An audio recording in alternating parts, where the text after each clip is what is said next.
Okie dokie, it's 5 o'clock in the morning on the Sunday after Valentine's Day.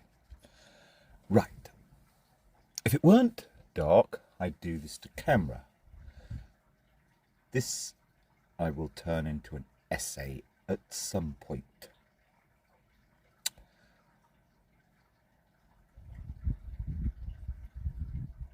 If I were to say this is reflections on what is the last 20 years in terms of technology, which is just it's such an inhuman word. I try never to use this word. This is really just sociology. But I'm going to say something, and this is not a clickbait term or clickbait way of speaking. I'm going to say something that, in this very limited language, English in a way, is scandalous, is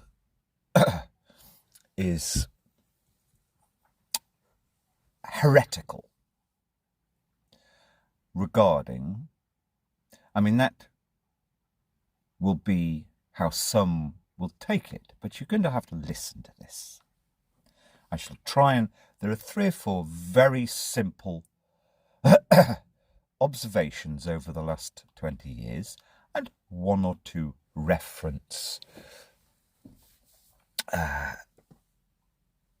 examples that you could look at or listen to sort of back up my...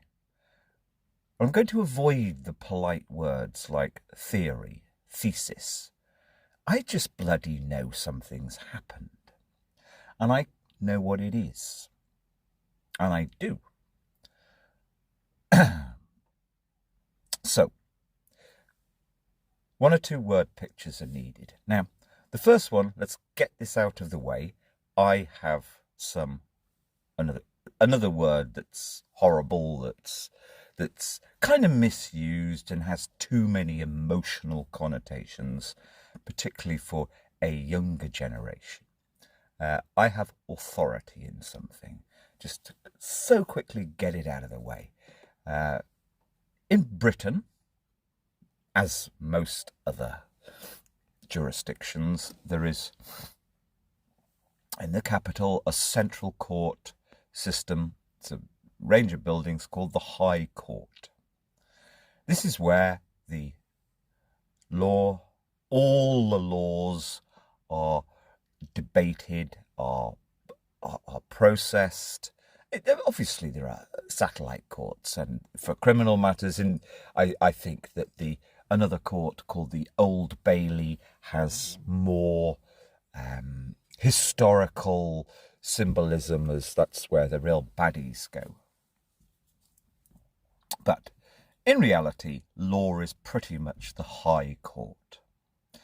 Large complex of courts in old buildings.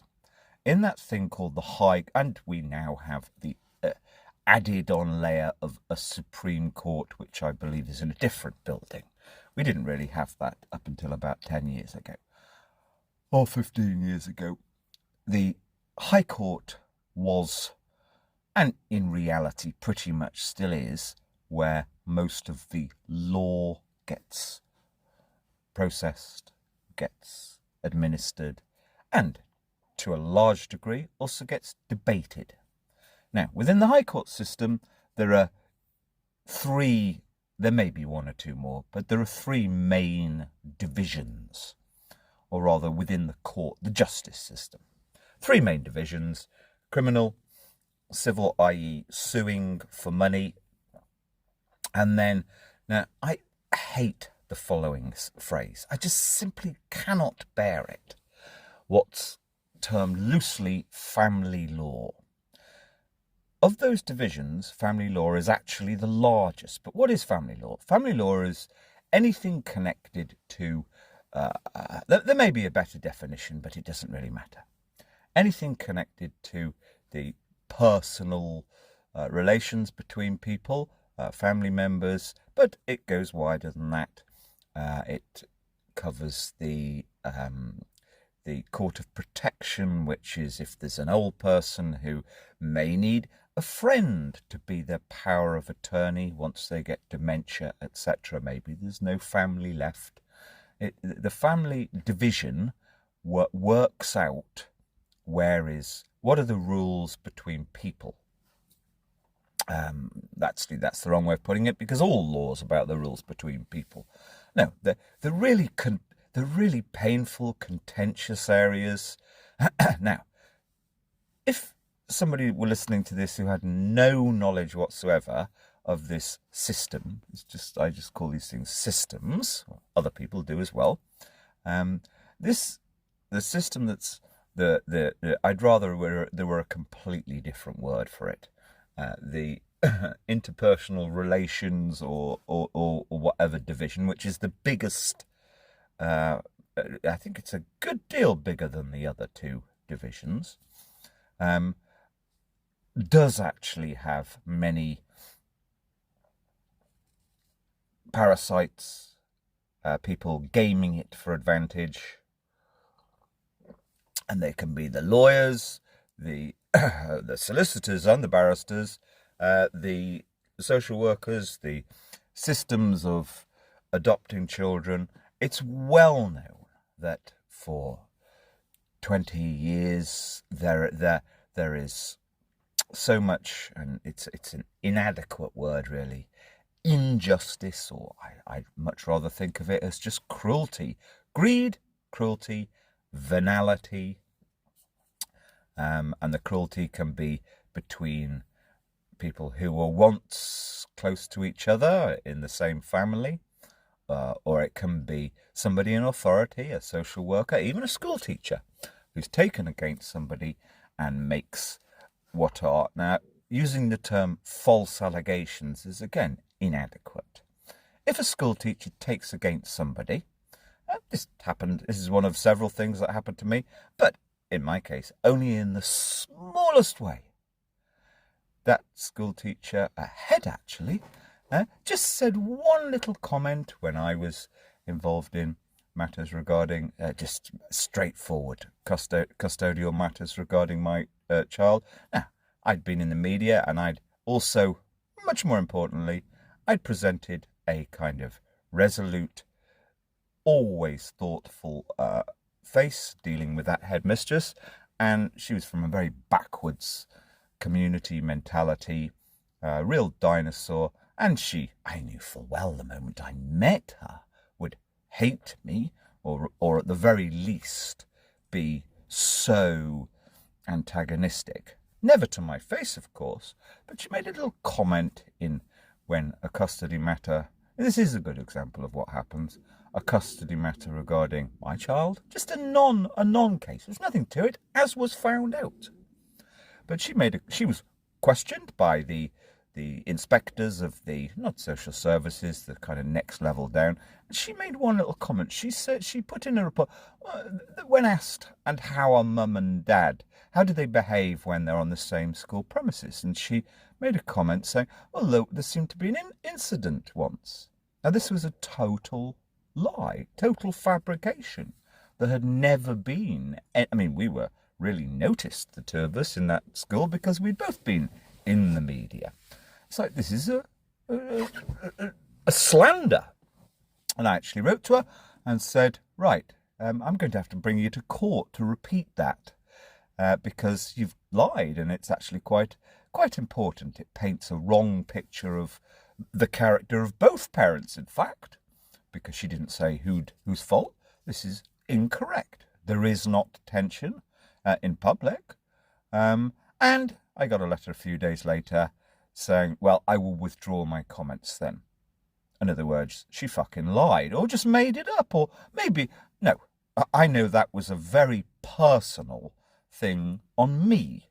She despised the fact that a man seemed to be beating the system. No, that's the wrong way of putting it. A man was standing up for himself as a equal parent.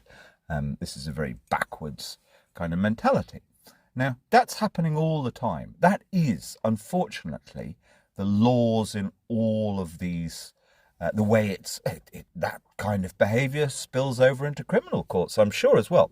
But so in your largest area of law, you have connected with the family or personal relations, but it's deep down so often about money.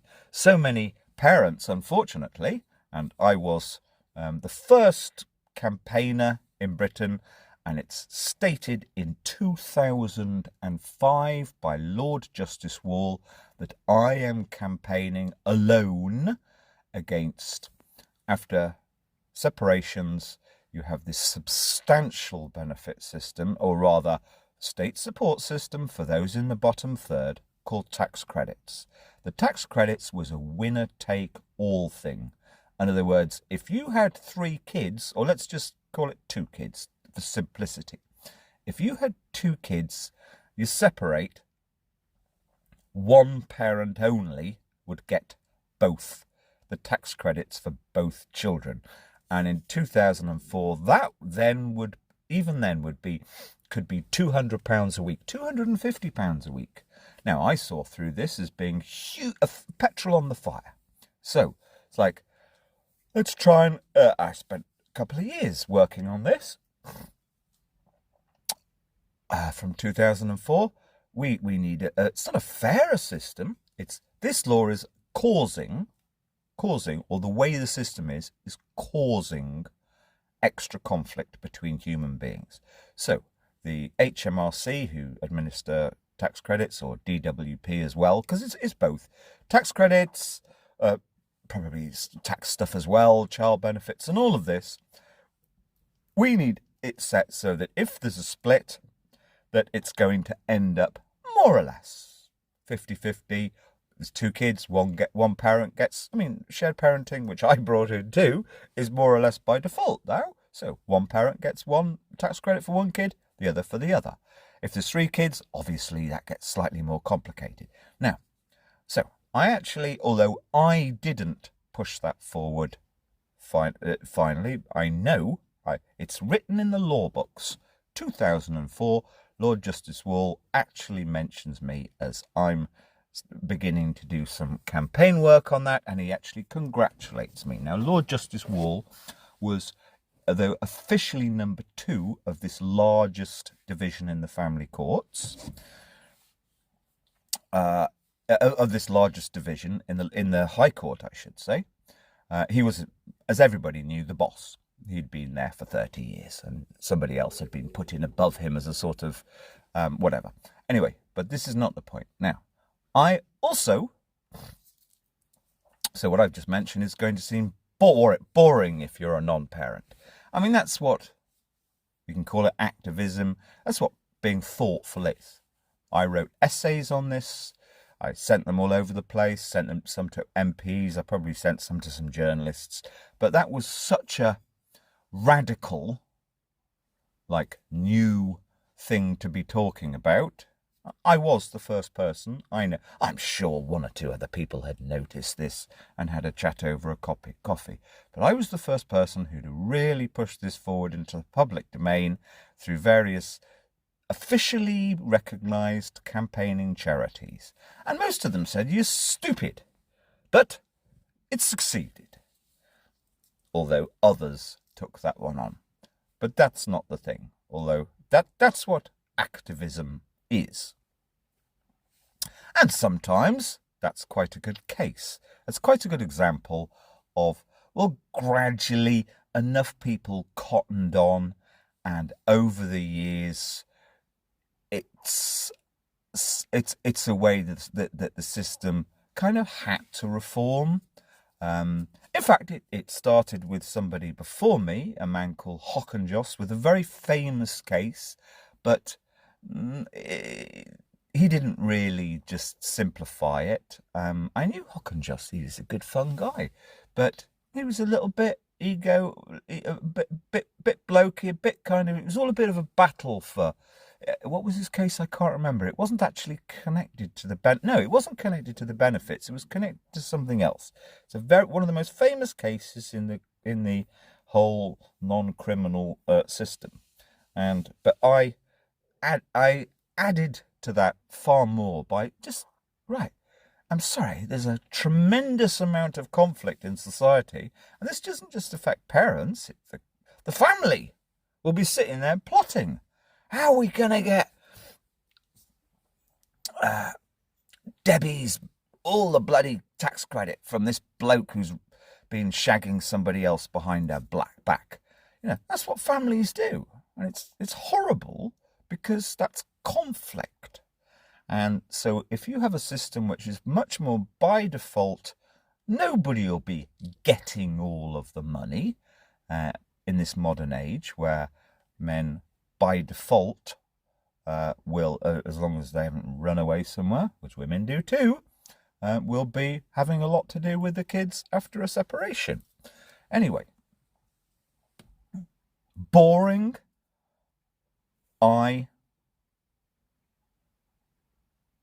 Actually, that came about kind of by accident.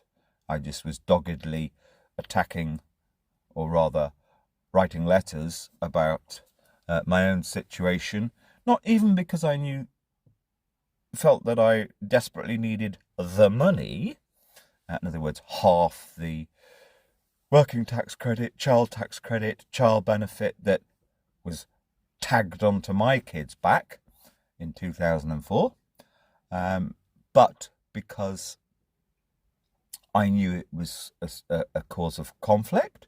So it's like, well, try and get this sorted out. Explore where are the boundaries. And I discovered the boundaries. Right at the top of the tax credit system, I was dealing with people. There was one guy I had quite good chats with over a period, and he just said, we simply can't do this. It's going to be impossible. We don't have systems to do it. I agree that your case, because my case had been in the newspapers, and he could actually see I wasn't lying, your case where you've got this thing more or less called shared care, we can't, there isn't a process for us to be able to, you have the tax credits 1 month, mum the next month. Well, I attacked him on it and said, well, there's going to be ways that we can call like discrimination or whatever. Yes, that's right. Hocker just did something on, he used the discrimination laws, but in a good magnanimous way, as per what I've just mentioned here. But in the end, others took this one on, and they did. The system realised after a year or two, I guess, that they're going to be so open to legal challenge on discrimination grounds, because the fact is that prior to me pointing this out to them, it was 95% of the benefits went, in fact it was more than 95%, I believe. Even the word benefit I hate, just the subsidy that is paid to the bottom third or bottom half, more than 95% of it went to the female carer. So, right, much more important, or rather, my authority. I know that I am the first person to put to the very top judges in the High Court in what was then a test case, and it was set up as it probably is I say this, I don't like saying the following kinds of things. And by the way, this talk is not about law, it's about something else. Okay? This talk is aimed at a 25 to 30-year-old who, nothing to do with children, who's sitting there figuring what's really happened, what's happening in the modern world. And I'm going to try and keep it so short and sweet. But I need to give authority. And authority, mine, is as follows. In this largest division of the main court system of Britain, I am the first person who wrote, and it's not just wrote in a love letter, I put in an official representation, and I really felt quite uncomfortable doing it because nobody else was saying the following at this top level. So in an official written representation, that's called your grounds for appeal, where you write your essays, your initial essays. What's your case in? Probably about the most important I say big money. I assume the very top judges get paid more. Well, I had three top judges of this division, or rather the two top judges and a third extremely senior judge. You don't get bigger than that. That's as big as it goes in the High Court. That's the top. The top man, who's called the president of what is wrongly kind of known as the family division. In other words, that he is the boss of more people in the High Court than anybody else in the British legal system. Sir Mark Potter. You don't get bigger than that. He is the man who's in charge of the law of more people in Britain than anybody else. Or he was at the time. He's retired a few years later. So that's as big as you get. And I think Potter only did a few cases a year, but he certainly only did one every year, or probably even less, with his deputy, Lord Justice Wall, or a vice president of that division, and another, a baroness. I'm being rude and sexist if I forget her name. I think it was Hallett. Anyway, she's a super famous top judge too.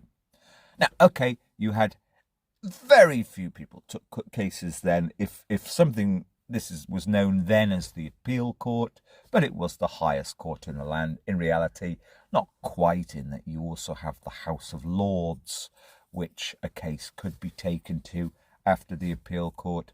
Very, very, like hen's teeth.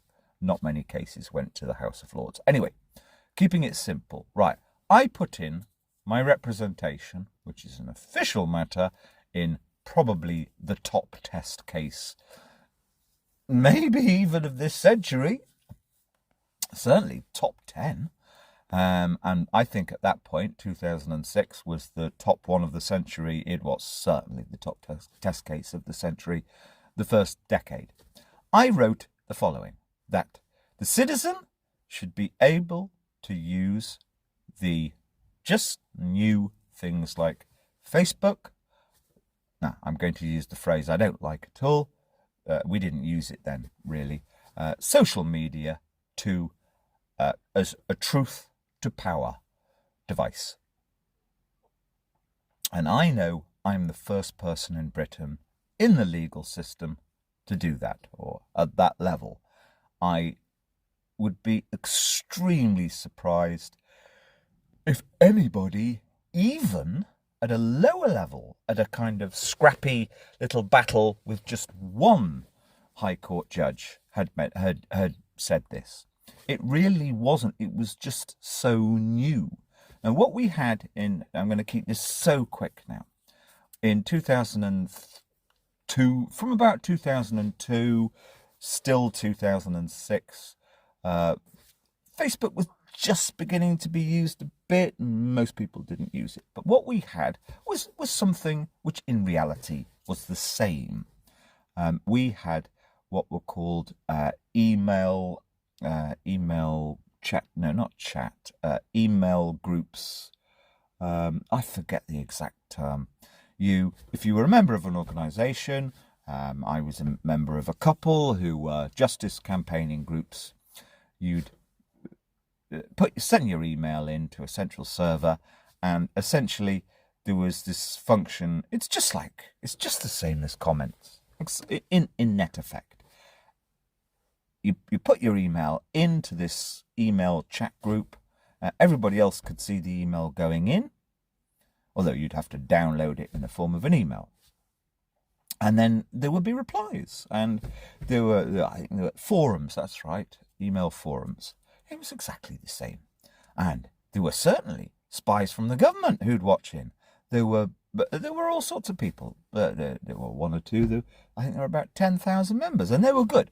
In fact, one in particular, run by an organisation which was approved by the top judges and congratulated, and administered by women and plenty of women members, was called Family Needs Fathers. In fact, they had two groups. They had one to discuss the law, and they had another one to discuss more kind of personal things or supporting each other.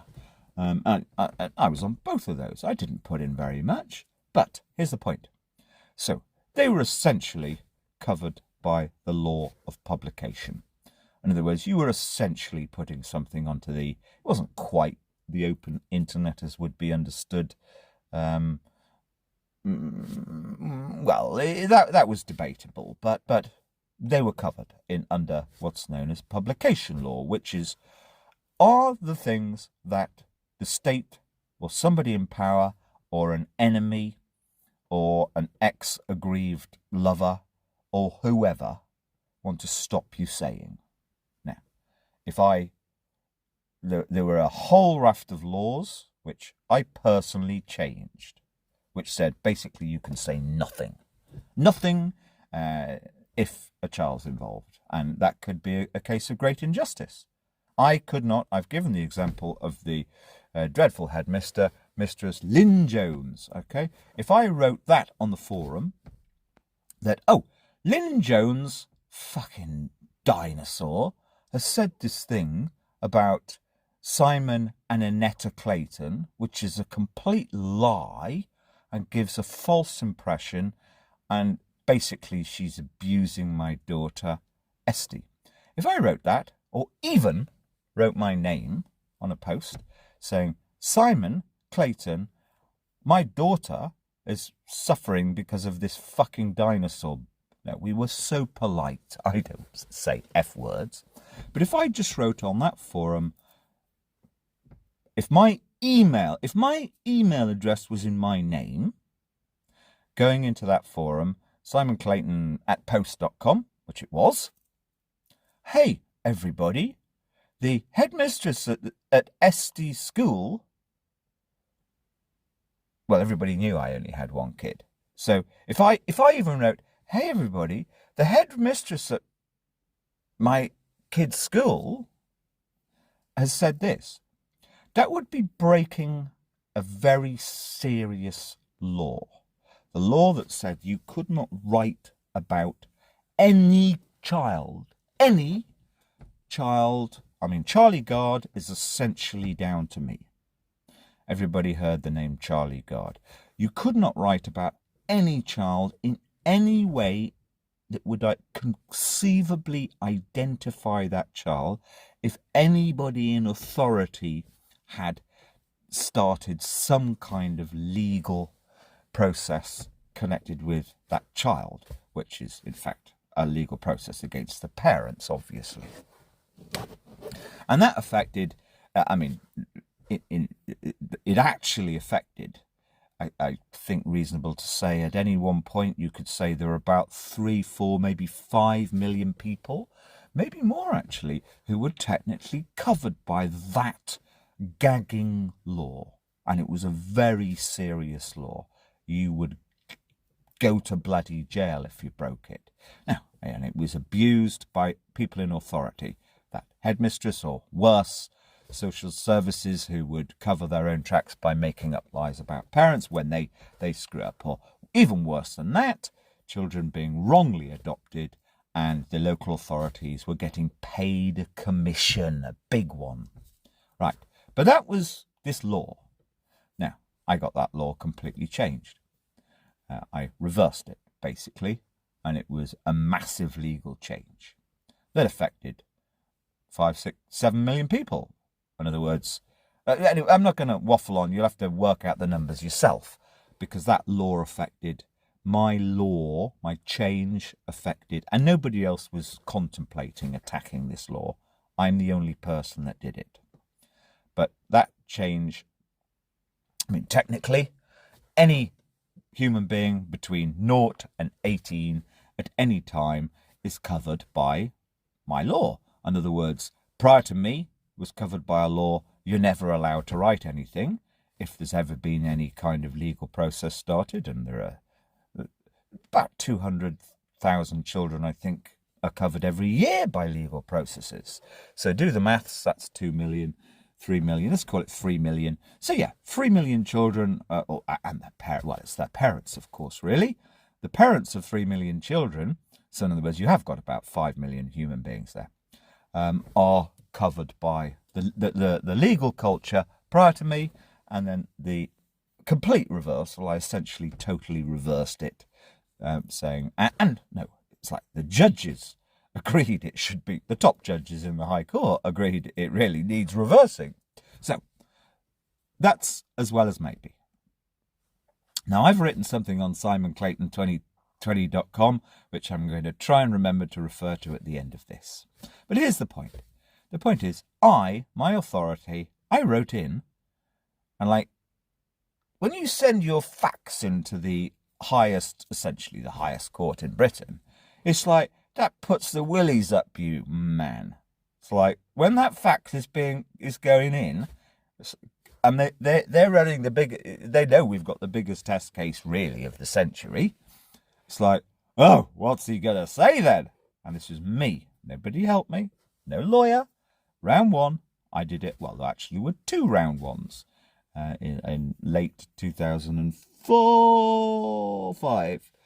My leave to appeal, where you have to fax in your representation, and then, given a test case, yeah, I did the first round of sending in my representation before I used a QC for the actual one last day to speak to the judges, because I didn't have the talent to stand up for a few hours and talk about, in the case of Zeus versus Diana or whatever, your lords, as was dealt with in the temples of Hades, blah, blah, blah. Okay, but anyway, that's done by writing anyway. It's all theatre. My piece of paper was what it was about. I faxed in, and I think there were about 10 points I put in, not in legalese, and I was very rude about the judges. I said, secrecy only serves to protect the judiciary and the rest of the system, not the children. And that's basically what was found to be correct. But I also added in a paragraph somewhere about this new burgeoning, we didn't use the term social media, but let's just say citizen journalism. In other words, people were beginning to stop, to migrate from these email forums, and there were some new websites. Was it MySpace? I think Facebook was sort of just coming out, and people were starting to want to write the truth. That headmistress or that evil social worker has made up a story about me, and as a result, I'm going to, or have lost, my beloved children, and there's no evidence that I'm a damaging person. Family law, or rather the law of the child, is based on the following in one simple sentence. If that child is, let's just say there's a 0 to 10. If that child is being cared for 3 out of 10 and above, or average, let's call it, okay, the state's got no business in your life. If you're the circumstances in the home or the life of the child is in the bottom 10 or 20%, well, the state may have a reason to investigate. And I've got no problem with that, as long as they care about children, as long as they do it justly and thoughtfully, and kindly, and yes. There we go. And my own kid, never in any way, except for, well, I had a reason to leave Britain. It's a bit more complicated, and that's irrelevant anyway. None of the legal processes that I refer to had anything to do with that. That was dealt with in early 2004. The judge said, we'll forget about that one now. That's been dealt with. Mr. Clayton going on unauthorised holiday to Portugal, which was actually me roaming around Europe in a van with my kid. Anyway, to the point, I wrote this thing, and it was a kind of funny and beautiful. I think there was some reference by the real power in the courts. And Lord Justice Wall was actually quite technical. In fact, at the time, I wrote a blog where I would write about him, as he knew. I think it was like called Lord Justice Wall and Me or something like that. He knew about that because very few people use these things. I didn't use them much.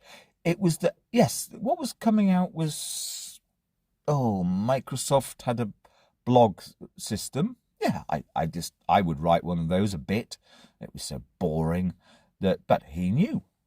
I wrote it in his name. The judge who was my hanging judge.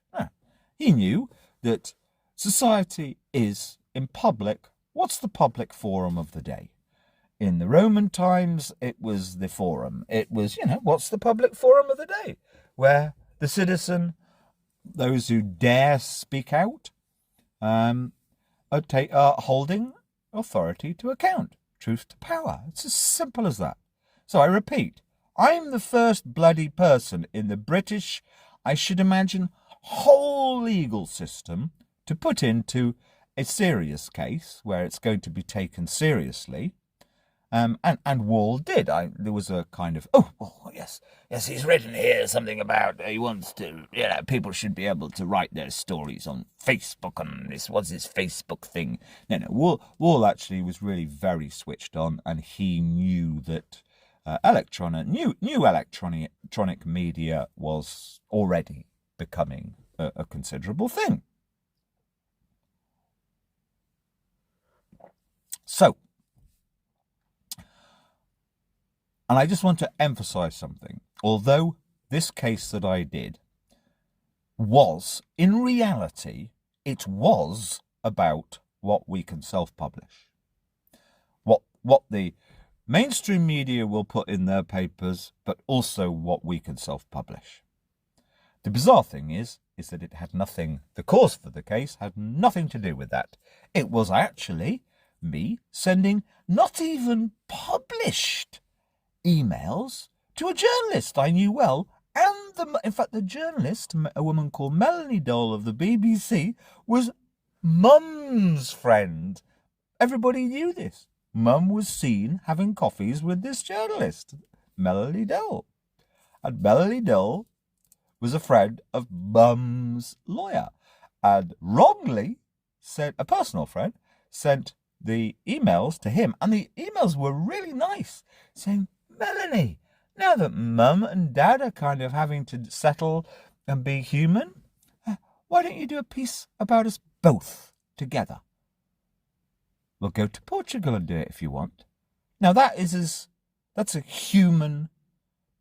obviously using the media for a good end.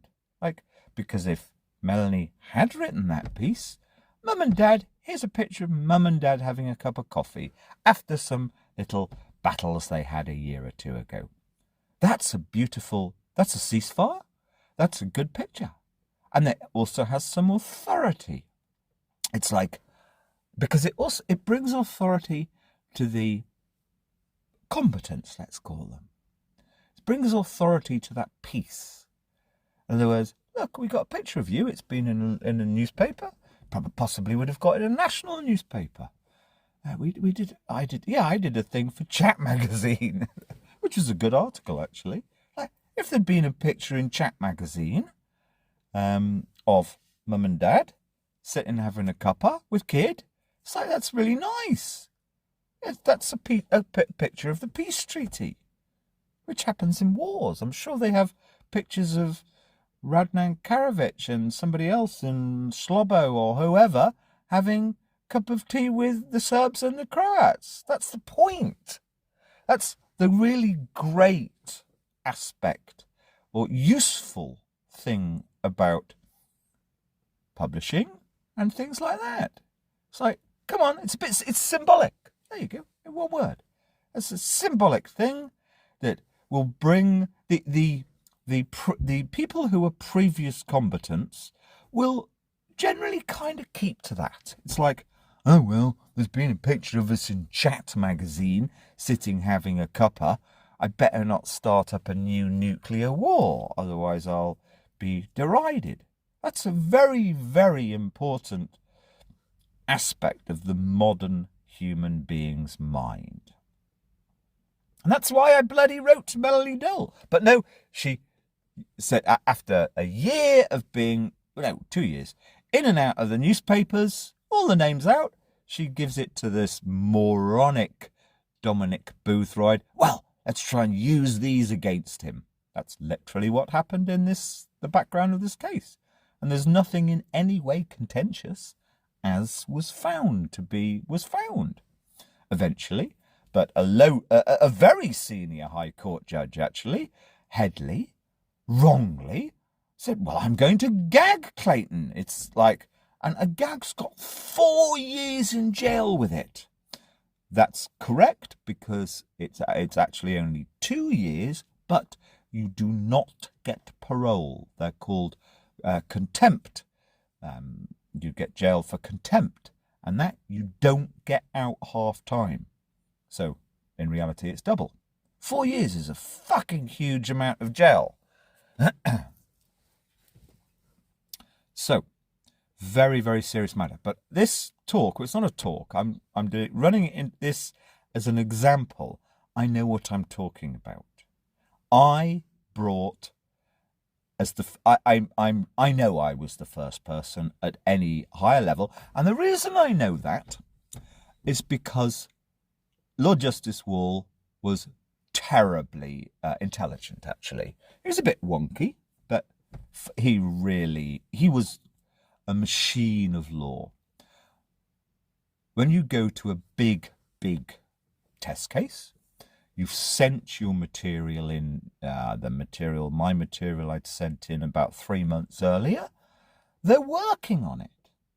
He knew what was going to be said, because you put that in writing.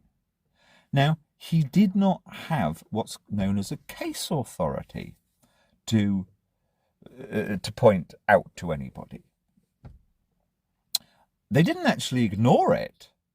They couldn't put a case authority like, well, hang on a minute, Clayton said this, Facebook's just coming up and they want to be able to self-publish Tales of Injustice, but we've already had this dealt with in this case where the judge found that. There were no case authorities on it. I was the first. Somebody may have muttered as his child or her child, it was more often her child, was being taken away from her in some lower court. Well, fuck you, social services, I'm putting this on Facebook. And the judge said, well, I know about Facebook, it's full of whatever. No, you're not, and if you do, I'll send you to jail. That may have been uttered somewhere. Unlikely, actually. Because I was in a relaxed place where I was able to think, so I put that in. I should imagine it is the first in Britain. Right, so that's my authority, but authority is the wrong word.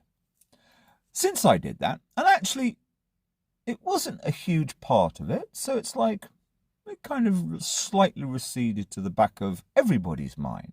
The judges did not make a huge deal about it. I think he muttered something, as I've said. Oh, well, we've got this new, citizens' media's coming along. Oh, well, they're going to have the right to say something. We can't gag them completely. This is dinosaur law. Was more or less what he will have said. Law, a wall. It was great. Or the best of the lot. Anyway, to try and keep to the point, because there is a point. Now, only last year, I believe, I wrote on simonclayton2020.com, I've realised I was wrong. Because 2 or 3 years later, let's take the example of that headmistress. She would have read a year later, maybe 2 years later, well, they all read, the national newspapers, Cases can be spoken about in public. First time ever. Fully as well. Fully spoken about. So she would have read that and thought, oh, well, I hope he's not going to put a bit in if they do a big piece on him about this bitch headmistress. And she was. Everybody knew. I don't often use that word. Very nasty woman. And I've given the example of how she was a very nasty woman. She didn't even say sorry, of course, by the way, and she would encounter, it was a small primary school, and she would encounter me, both parents, often enough.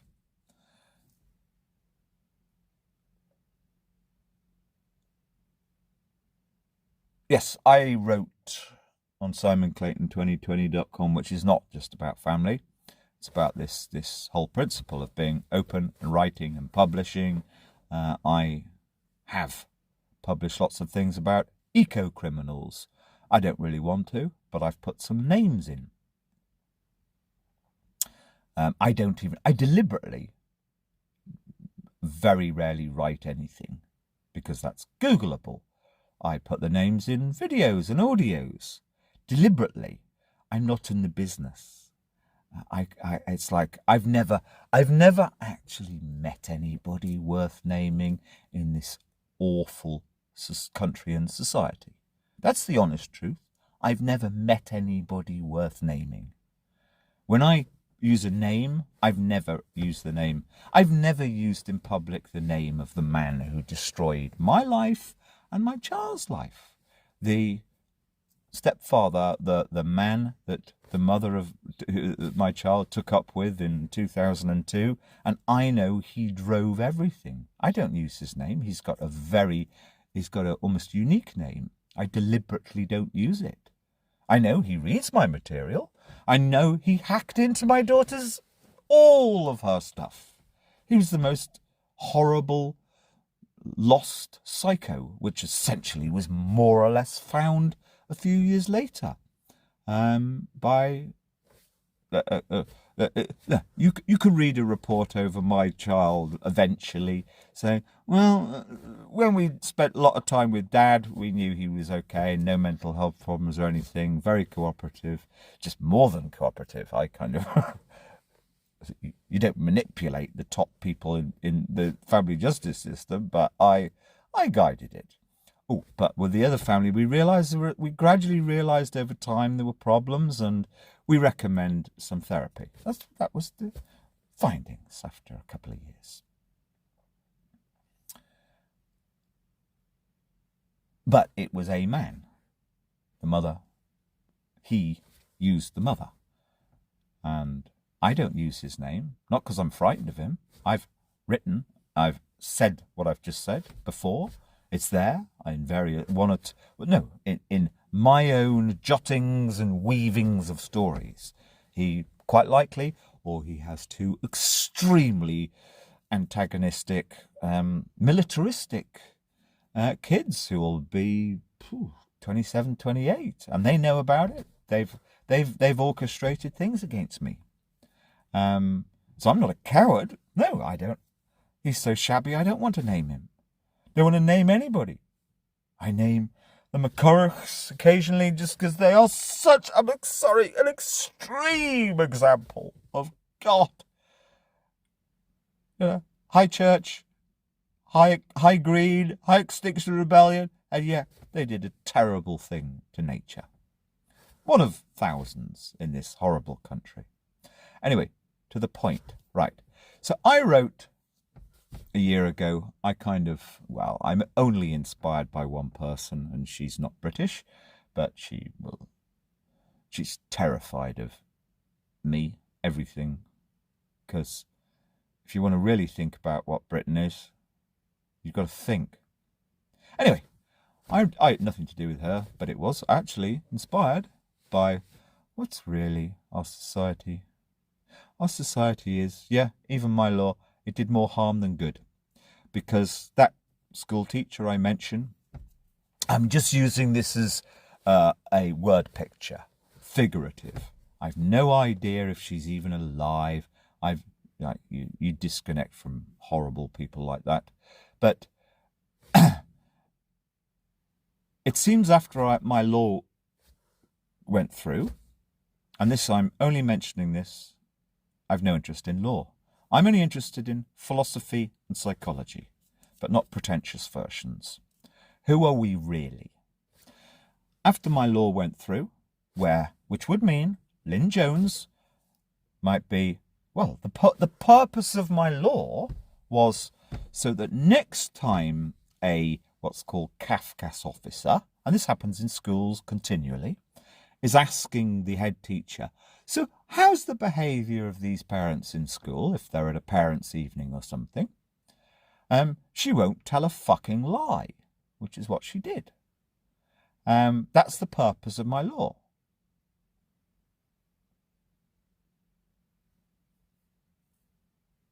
And like, oh, is that pride? Is that... No, I was actually quite proud of the fact that I never reacted to anything. But, okay, for the child, for our child, the fact that the parents could be in a public place, the school, with recent conflict in the background, that's a terribly important and positive thing.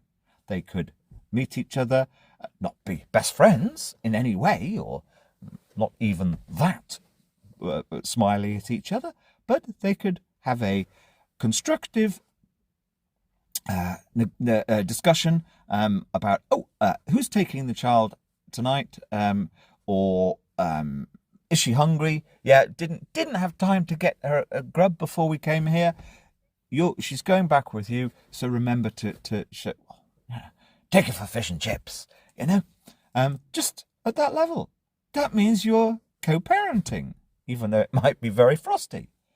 And Lynn Jones gave the opposite picture, that the parents were at conflict, which might be harder to co-parent. That's a fucking lie, which would have possibly life-changing implications. Back then, the judge might say, oh, well, the evidence of the headmistress, and she's a godlike figure, is that the parents are in conflict. We can't have co-parenting here. So, yes, that actually is a very good description, example of what my law, but forgetting about children, that's what it was for. So that Lynn Jones could be sitting there thinking, is this going to get into the newspapers if I'm lying? Maybe the Kafkas officer was a mate of hers. That's how Wales works. They're so corrupt. Maybe she'd known him for years because he'd been into her school. Maybe they'd been lovers in the past. What a thought, because they were both very old, fat things. Right. Now, to keep to the point. So, I wrote a year ago, I think that after a few years, you see, because it didn't get better. People at the top, social services, those subjecting parents and others to cruelty. Well, eventually it's children there. To cruelty, corruption, idiocy. I think what happened is their skins got thicker. And in fact, their cruelties perhaps are even worse, or became even worse. Now, I wrote that last year. So I wrote that my law, which legal culture change, affected possibly more people in many ways than, well, obviously a law across the society affects everybody. My law affected millions and millions of people. But the net effect, cause and effect, eventually was negative. Now, this talk is not about children, but I'm just using that, though, as a very, very good example. Now, I'm probably going to forget bits, so there's going to be a note on my web page if I've forgotten bits.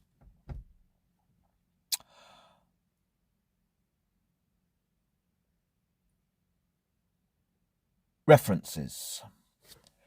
I was listening to a very good program on the world. Well, it's not that good, but it's a simple program on the World Service about the bad behaviour of corporations in Borneo logging. But it's a simple program, and it shows what do we have in society across the world. Now, there's a term that I use, and I'm not into fancy terms.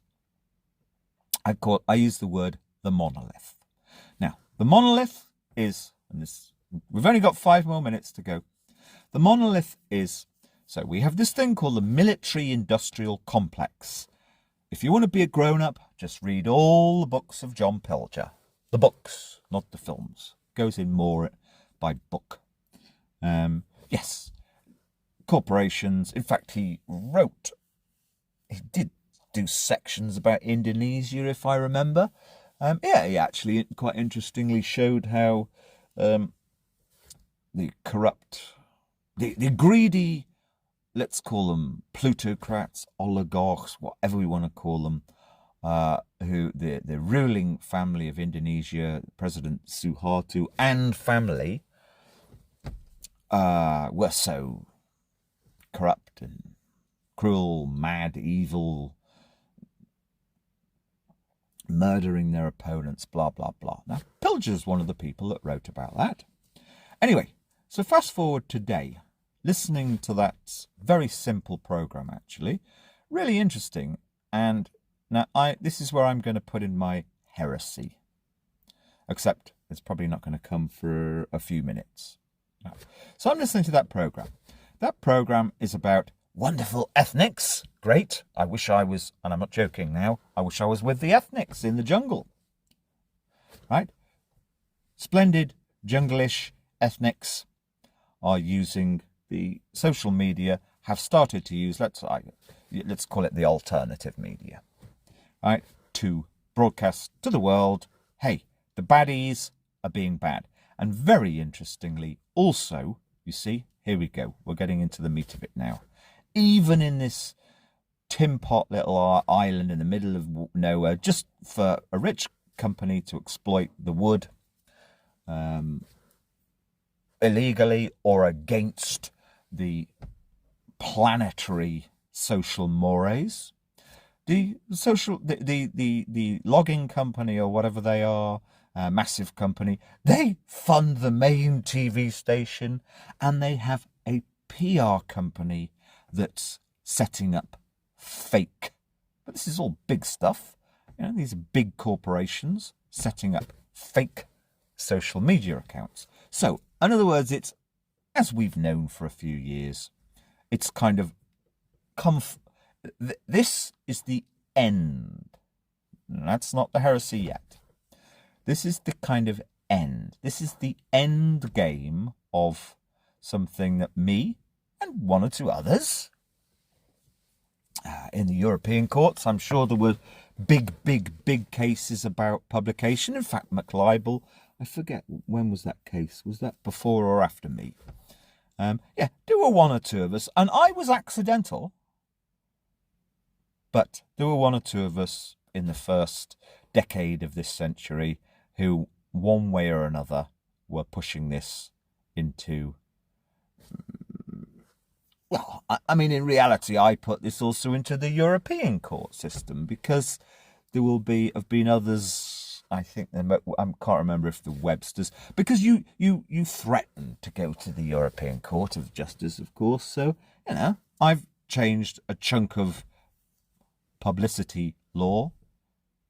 Now I'm listening to this thing this morning at 4:00. It's all come down. I mean, this is my world. Publicity. The nice, jolly good jungle ethnics, who, by the way, are PRing themselves as nice, jolly good, jungly ethnics, when they may actually be not quite what they paint. They may be the child-abusing big man of a region who actually lives in a shack and drinks beer and snorts cocaine all night, but knows he can get more money if he presents himself to the world as the guardian of the forest, when actually he just wants to go and, you know, have more child abuse with the lowly families who he can go in there, as priests have been doing for centuries. He can go in and say, I'm the only one who's going to save your native lands for you. Let me have half an hour with your little girl here, please. Otherwise, I'll make sure that you're top of their eviction list. Now, not being a cynic, because I'm not. There are some good people.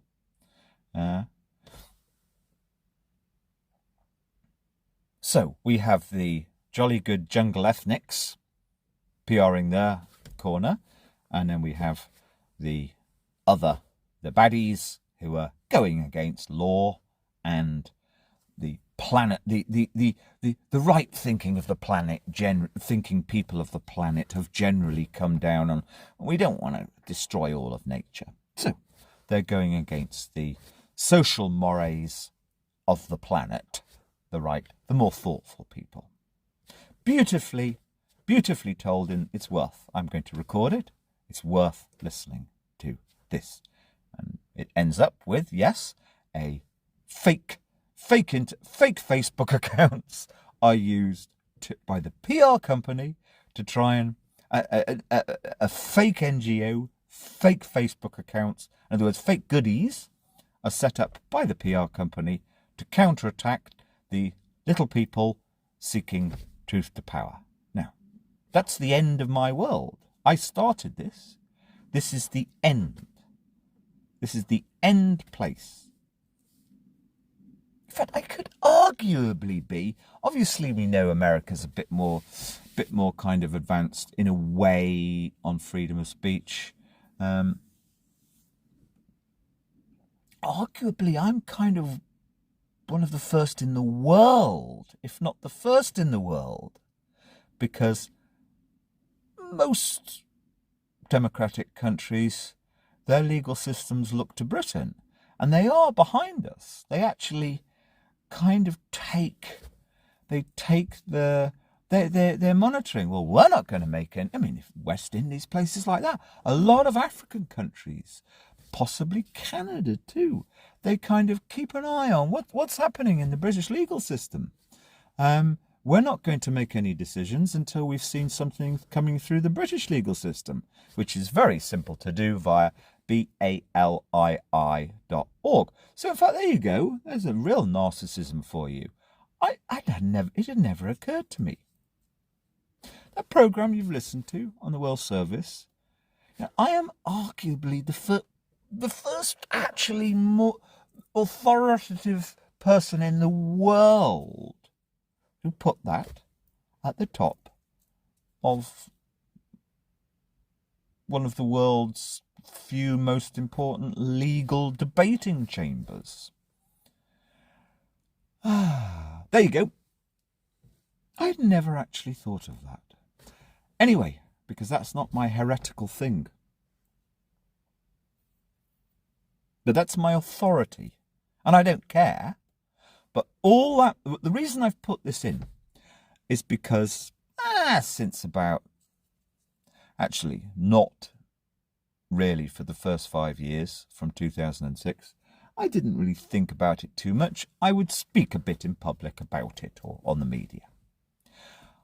I started to think about it much more after about 2009, 10. No, not much more. It's like,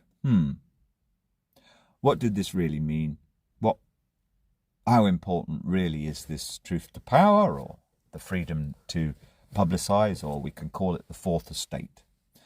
And anyway, I think Syria started at 2010, because I'm going to get to the point now of this.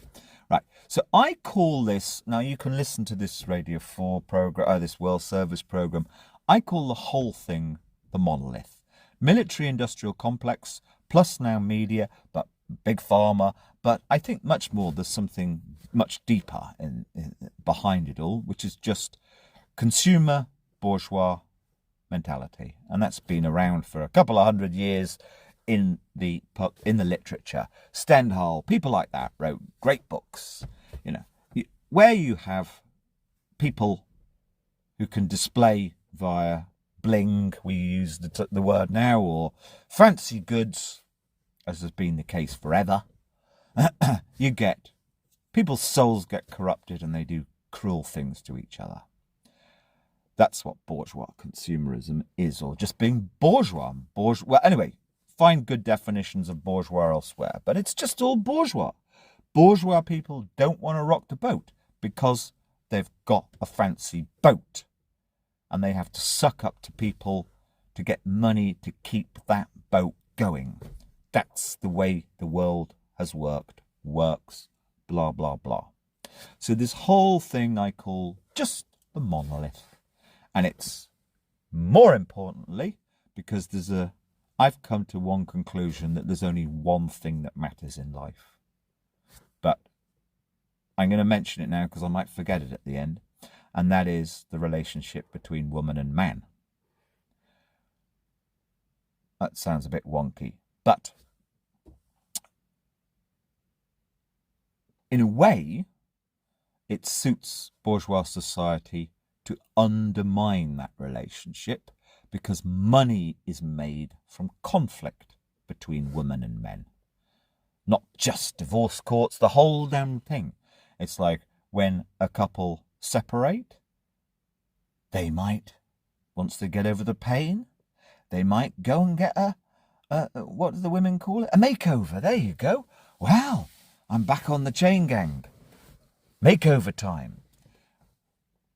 Most of bourgeois society actually thrives, and this is well known, on conflict.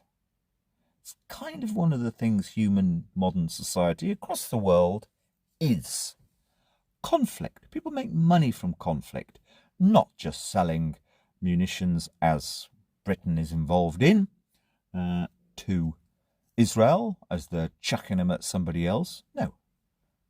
Conflict means somebody will make money. That's modern society. By modern society, I mean the last 500 years, I guess. Right. Longer ago, even. To the point.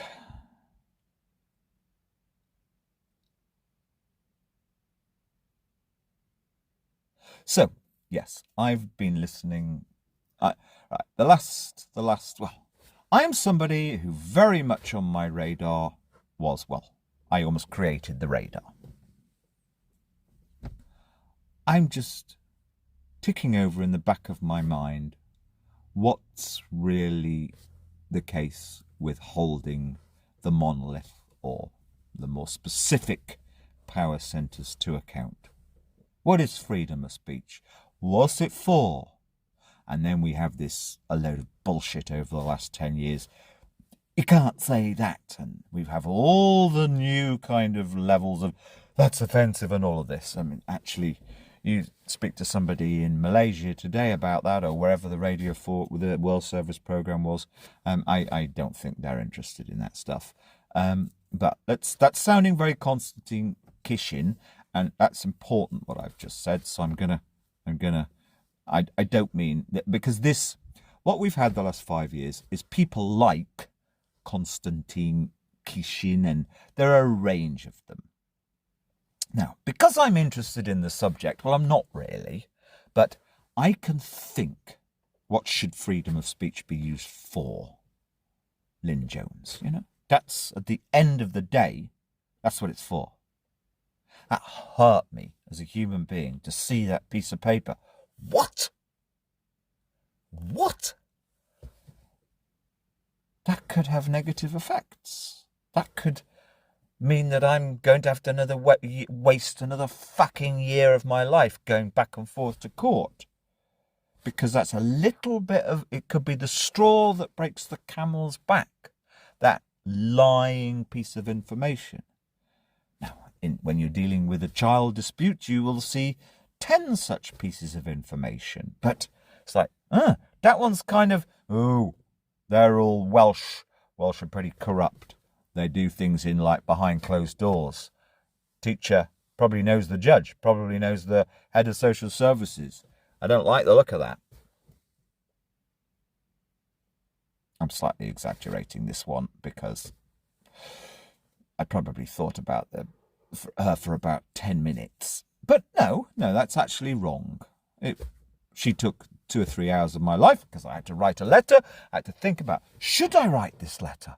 Because this letter's going to end up in the front of the judge. That's what I've got to do. That's the purpose of writing this letter.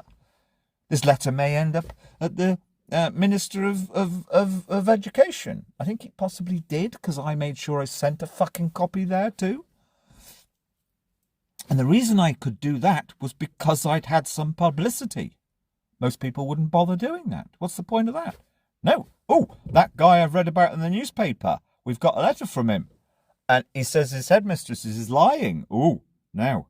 Ooh. That's the way of the world. That's holding truth to power.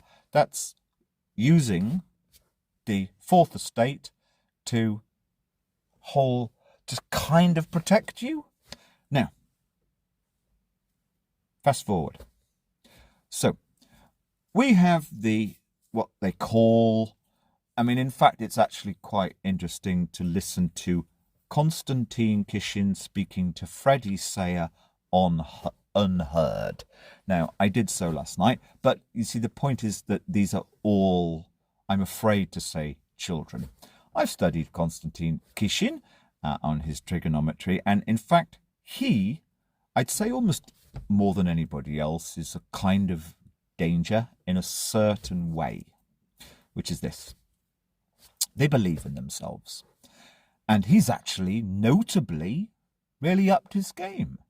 Now, you call him an intelligent person, but I hear no wisdom, and I'm going to try and put some in here.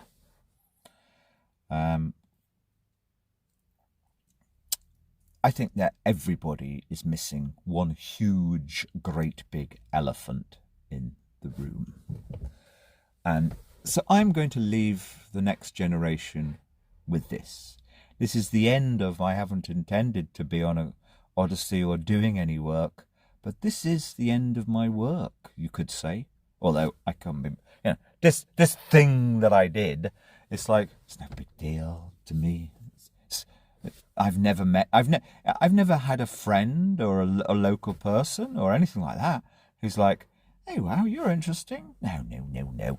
Because away from the population centres, people are just lost. They're intimidated. They're like, what, if I have a cup of coffee, does that mean I'm going to end up in the newspapers? No, that's a silly comment.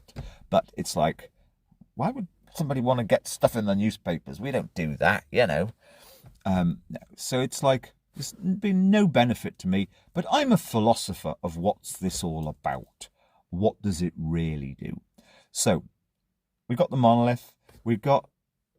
This may need a kind of separate slight sub-essay, but I've monitored what are they doing with this thing called the alternative media, and quite rightly. There's only one interesting thing, really, if you look at trigonometry, Unheard, even because I make sure I cross the get a proper, that I'm not in an echo chamber. No, I'm not in, and I'm not going to be in an echo chamber. I'm above it all. Sorry, sounds arrogant, but I make sure I've got full spectrum.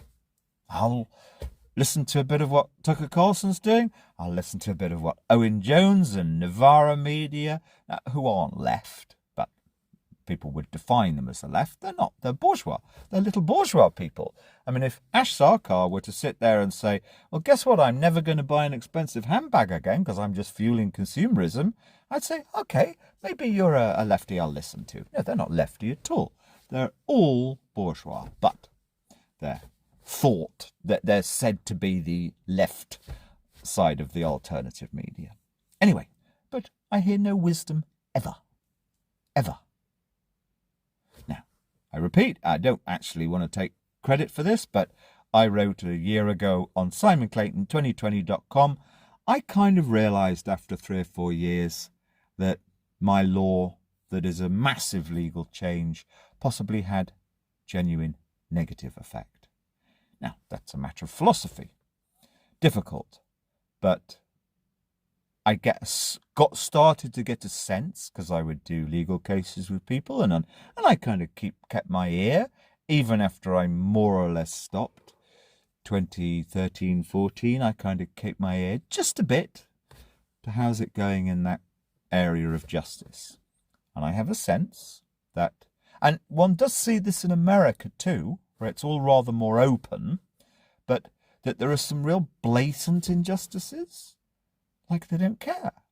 Lynn Jones ain't going to care if her name ends up in the newspaper. What the fuck? Who cares? Did it actually hurt? I read about the social worker who got named on a Facebook. Did it the evil social worker. You know, some of them are. It's well known. Wall himself implied it. So, did it matter? Did they lose their job? Did they get a brick through their house? No. Does it matter? Thick skins. But going back into the program that I listened to this morning, thick skins. It all, you know, even at the level of the indigenous or just recently indigenous people, poor people, they've been conned by using Facebook. You're going to be valiantly counterattacking. Now, of course, for a period, they may actually have a bit of success. Yes, they may get, as the program was talking about, a more of a national interest, international interest even, but so what? Because this is we have two problems really that have come along. We have this huge class. Now I call them the mermaids, but I'm afraid to say I have monitored this, not about family matters, about environmental matters. And I've seen, as of about 10 or 11 years ago, hundreds of thousands more of women pile on using Facebook. They're pro-EU, pro-environmental, pro-nature, all of this. And then we have it kind of developed into, well, I'm super spiritual, I'm this and I'm that, and I'm pro-environment. None of them ever do anything. And they just waste the time of people like me who actually was doing some work legally to try and protect nature in certain ways. No, because you waste your time on them. Because you need allies. And it is almost all women. You go onto any kind of green politician's Facebook and you'll find 3/4, if not more, of the people there are women. And the women hold the power and all of this. I'm sorry, it's all just been a waste of time. The environment everywhere, or in 99% of the places in Britain, the Marches is the most wonderful example. The River Wye is the most talked about river by far on the BBC. It's been fucked. No one's, over the last 15 years, and you can see the proof.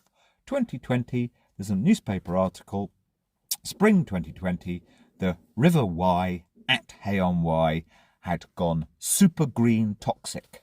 Full stop. So this isn't me waffling, and there have been other occasions. I mean, but that's the extreme end. It had already been more or less destroyed. So this is about what does being open and using... Now, I don't think the word technology is the right word. It's just in the old-fashioned sense, the biblical sense even, the world of the broadcaster. The man or woman, I'm sure plenty of women too did it, standing in the marketplace 200 years ago, printing leaflets, what are they called? Pamphlets, yes. Who was it? Martin Luther or somebody who put a bloody page of his notepad on the front of a cathedral and sparked a revolution. I forget. But there is that communication via means that extend our voice beyond the circle around our campfire. Let's just call it broadcasting. The world of broadcasting. Now, without a doubt, in fact, I was thinking about something last night. I know, I'm just going to spin in one more thing in case I drop dead now, but this is part of it, but not really. Now, if a historian or social anthropologist writes an essay in 50 years, what are the big changes in humanity? Well, there is one massive change, actually. When I was 10, no, Let's just keep to a sensible age.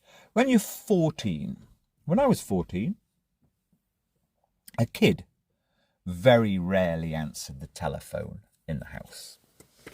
And a kid will be nervous about answering the telephone. Kids had their communication methods, and most interestingly, if you think about it, there is the cliched picture of the playground where kids are communicating via tin cans with pieces of string between them.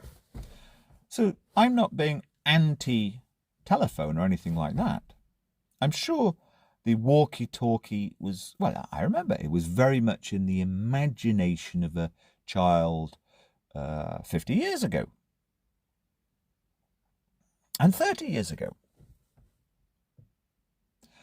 I'm quite sure 30 years ago, 20 years ago, in fact, 15 years ago.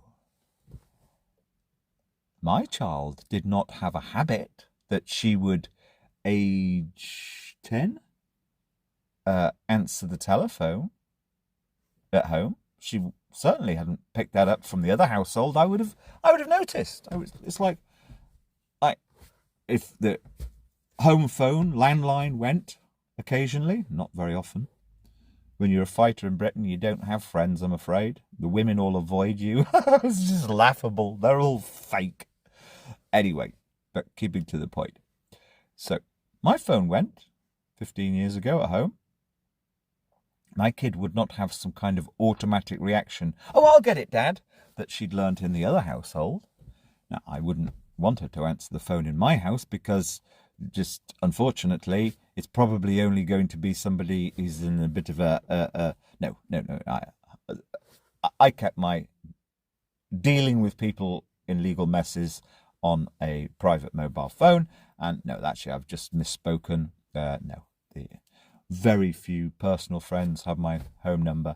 There wouldn't be any contention at all, but it wouldn't be appropriate. They would be phoning me to speak to me about something that, whatever. Anyway, now, so what really has happened, because that year, 2010, nine, yes, 9, the mother of my daughter and I, although it was Mr. Angel of Death manipulating her mind, well, I'd put in, come on, everybody else, most parents seem to be saying, don't get your kid a mobile phone till they go to secondary school. Now, we know there's a few kids at the primary school who've got the phone. I've had some of them in my car. But, you know, could I suggest that? It's really good. And that, for my daughter, would have been a year away, or a year and a half. Right. So let's just leave it, you know. Most of my friends, Simon's friends, they don't want their kids to have mobile phones. But the mother, life changed completely when the mother went without asking, without having a conversation. Not only about 2 or 3 things a year that needed liaising with, and that's one of them. And also the main reason I lived somewhere with no phone signal, so it would be a little stress. So you would choose. No. You're going to add in a stress to your kid's life by doing that. But no, in fact, the mother did it deliberately. Oh, well, let's get her a phone. That will piss Dad's whole world off. Not piss, that sounds like I would be a control freak angry. But let's just keep to the thing. A 10-year-old, even a 14-year-old, actually even a 16-year-old, when I was a kid, wouldn't think of answering the phone. You might start to think of answering the phone when you're about 15, I suppose. But when I was 16, 17, 18, and you've got a girl's phone number who you're infatuated, obsessed with, the worst thing of all is phoning. You knew that she would never answer. Her parents would answer, even age 16, 17. Hello, is Nan there, please? You know, that really was, you hated that. Unless you know the parents well, unless you're properly an item. Your girlfriend would never answer. Now, this following sentence or few sentences is not about girl boy. It's like, what has happened? I think it's possibly one of the biggest changes ever. Is that children have got, are communicating via a device beyond their physical surroundings. I think this is such a massive, massive true change. And of course, you can call it a technology, but it's just that one event I think is one of the biggest events in human history. But I don't think it's a positive thing, because what also has been given to them is control. And when you're giving even actually a 15-year-old child that kind of power and control, because they have a sense, they have an innate sense. By the way, this is not what this audio essay is about. They have an innate sense of this is a very powerful thing. And I'm not saying technology. It's a powerful psychological thing. If a child has autonomous control, you could almost say around the backs of their parents, which many kids are now given age 6 or 7, that is a huge, massive. I would say that is actually one of the biggest changes in human history, because the psychology of a person, with this and this is not my heretical thing, by the way, coming to that at the end, which should only be about 4 or 5 minutes away. Right. If you're giving, children did not have any kind of power. They didn't want it. All of the I was right at the forefront of the wave on the modern parenting of, yes, things should be by negotiation and kindness with children, and that's how I am with children. But this is a real power. I mean, that modern parenting is wonderful, balanced, based on love and smiles and being unpleasant. Even tough love doesn't really work, and we're moving forward. Tough love works to some extent, but anyway.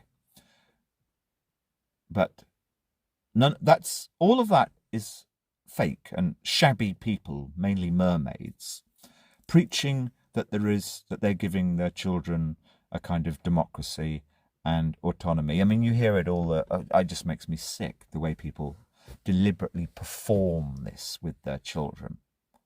No, the child has no power, and the child knows it. The child knows that even if Daddy, I was listening to somebody yesterday, sort of deliberately speaking loudly in the library about all the books he reads his kids and all of this, if they walk out into the street and somebody zooms past on a motorbike fast, that father his reaction, or mother, will be to grab that child out of the road with power and force. Children know who's in control. Their parents are in total control, despite the illusion that has come about by this sort of shabby mermaid class, because they're performing bullshit. They're well-meaning, but no, sorry. They'll all say you can't even use the word control about children. But this is just about they're intellectually spastic. When a parent's job is to have control, to protect their child. You have to. Have to be able to seize control if your child's life is, or even their little fingers, threatened. Right. So, to give children, but they know it. They know it. 6, 7, when they've got this thing in their hand where they can autonomously connect to somebody. And I'm not even talking about childline. I'm talking about somebody not in their sight. That is a momentous change in the psychology of being human. And I think that is one of the things that's had such a massive change and negative, because even when you're 20, you understand nothing. Oh, you might arrogantly behave like you understand everything, but you know that you understand nothing. Psychologically giving autonomy and control when I think only essentially is going to is one of the causes of, and is going to carry on having psychologically negative effects on people. But to get to the point now, right. So, I had a little word picture. Right. Take yourself back. Have a word picture. This is the only thing I actually want to lead people to. Have a picture in your head of a human tribe before metal was invented. Now, okay, that might be hard. Well, you can, actually. You can look. There are loads of films about groups of chimpanzees, bonobos, baboons, groups of primates. Picture a group of primates prior to metal being invented. This is so quick. Right. Now, you will see there are some good films, and I'm sure they're quite easily findable. Groups of chimpanzees having battles. A group has a battle with another group. Not very often, but it does happen. I'm sure there's film existing. There's certainly film of a few individuals having battles or picking on one. Picture that group. Keep that in your mind. And also picture what you see if you were to visit as a human, or imagine that's a group of humans. If you were to visit the scene a few days later, you may have one or two bodies. A few might have lost their lives. But you're not going to see that corpse. There aren't going to be many signs on that corpse of injury. As we know, if you're whacked around the head, or if you're whacked in the liver or the kidney, the spleen, a lot of it's the internal injuries which end up killing. And they do.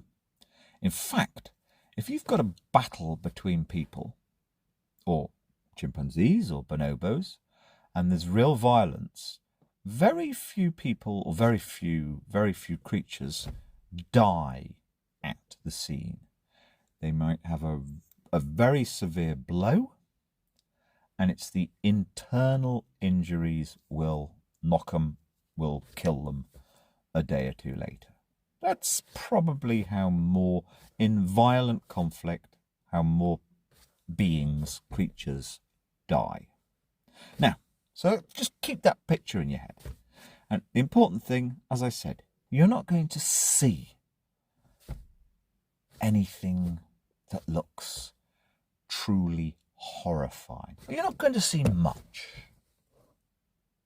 You're not going to see. You might, if you were a chimp or a Stone Age prior to metal human observing a group fight, you might see the eye gouged out, which might traumatize you, which may stay in your head for the rest of your life. Yes, you may see the odd cut, but most of the injuries that get done, you're not really even going to be able to see them very much. Okay, obviously before metal, human Homo sapiens probably, did, we can say with certainty, pick up a branch of wood, because apes do it. I think chimps do it. Pick up a branch of wood and beat an opponent round the head. But almost certainly that's going to be not in kind of some, if you think of a kind of modern awful horror film, which I haven't really seen, No, I wouldn't want to watch, but I do know that scenes exist of. No, I watched Razorhead. I think that's got some horrible, because that's meant to be an art house film. Is it Razorhead or no? There's something before that. Anyway, to the point. Stone Age or primeval or whatever word you want to use, prior to about whenever metal was invented, you're seeing an observer, for whatever reason, or somebody visiting the site afterwards. You may see somebody whacked a couple of times with a hard, heavy object. You're very unlikely to see a creature stood for 5 minutes or even 2 minutes continually whacking their opponent. No, it's not. There's no purpose to that, because if the first couple of whacks were successful, the opponent is either going to collapse to the floor, more or less immobilized, or kind of stumble off away from the conflict. So you're seeing fairly brief images of violence, and you're not seeing gruesome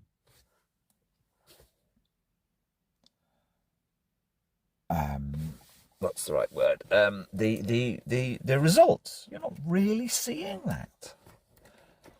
20,000-30,000 years ago. I can't remember when metal was invented. Probably even 10,000 years ago. So what's actually happened? Metal got invented, and after a while, it was turned into swords and other such weapons, and within not very long, you're going to have the humanoid, where we can just think about humans now. The human will see,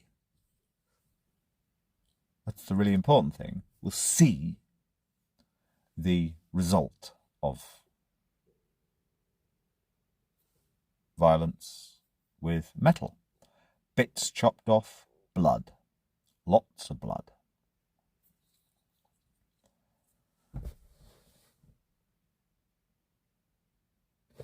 Visit the scene of a battle.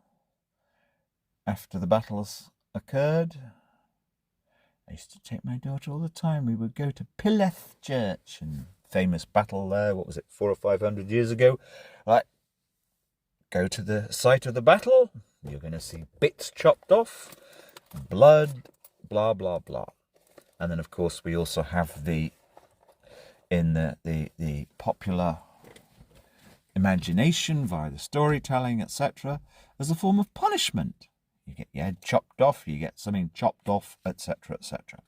So that has been a massive, now I'm deliberately not using the word technology, but because of a discovery that metal can be fashioned. You know, we have, I think, probably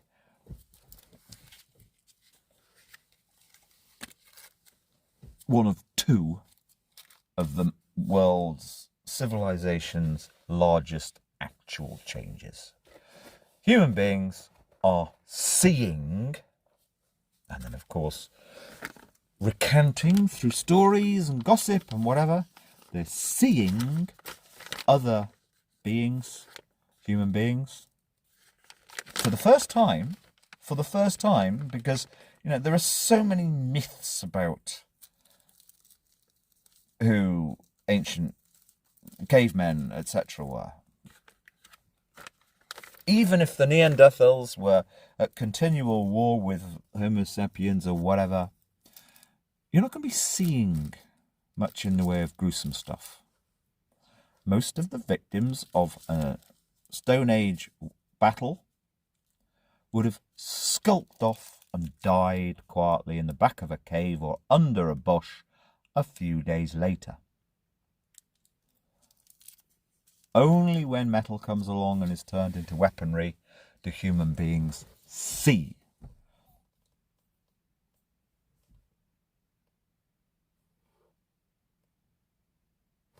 Lost limbs, blood, etc. And I'm sure that had a huge effect on the psyche of a human being. Almost certainly. As I've mentioned, we have a child can autonomously communicate with somebody outside their line of sight or outside their circle, the 10-meter circle around them. Massive change. Human beings seeing other human beings after they've been gruesomely injured or killed. I should imagine one of the biggest real changes in the psyche. What a being feels inside. Anyway, now, where you've got your Freddys and your Constantines, now, quite rightly, they say the following statement, which is, well, it's gradually being said in several circles, and I do not. I mean, I only research Russell Brand as just what a wanker. Anybody who says, oh, I'm no longer a celebrity. I got away from all of this. And with very expensive clothing, etc., very expensive, this, that, and the other. And then as soon as, well, it was everything. As soon as Johnny Depp, Amber Heard are in court, it's like every other fucking Russell Brand program's about Johnny Depp and Amber Heard. It's obsessed with celebrity. You know, it's just absurd. What an intellectual pipsqueak, self-promoting, and also furthermore, anybody who calls themselves a recovering addict is also an intellectual pipsqueak. Once your body has got things, behaviours out of your system, a few years on, you replace with purpose or whatever. Anyway, that's another subject that I'm bloody good at. It does people no good to call themselves recovering addicts. Anyway, keeping to the point. Right, so this is about the following. I could rightly say that I'm one of the people... Yeah, I've missed a bit out there. Right, yes. The more intelligent minds across this newer... It's not new now. This form of broadcast, modern form of broadcast, and that's where you do get the more intelligent minds. They basically are all laughing at what they might call legacy or mainstream media. It has become a pastiche, and I think you can honestly say over the last year or two that you have human civilization has reached the point where the more I sat down about 5 or 6 years ago and wrote a list, or it might have been 10 years ago. What are the better words? Homespun media, homemade media, self-made media, amateur media, whatever. Okay? And I'm the bloody inventor of it, so fuck off.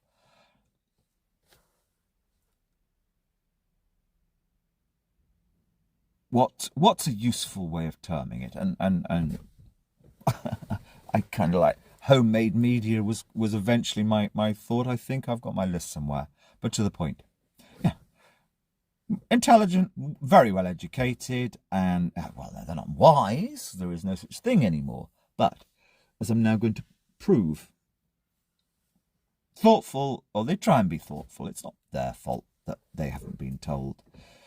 Read great books, great literature, watch great films like The Deer Hunter and things like that. It just astonishes me how poor our education has been there for the last 30 years. Anyway, to the point. Right.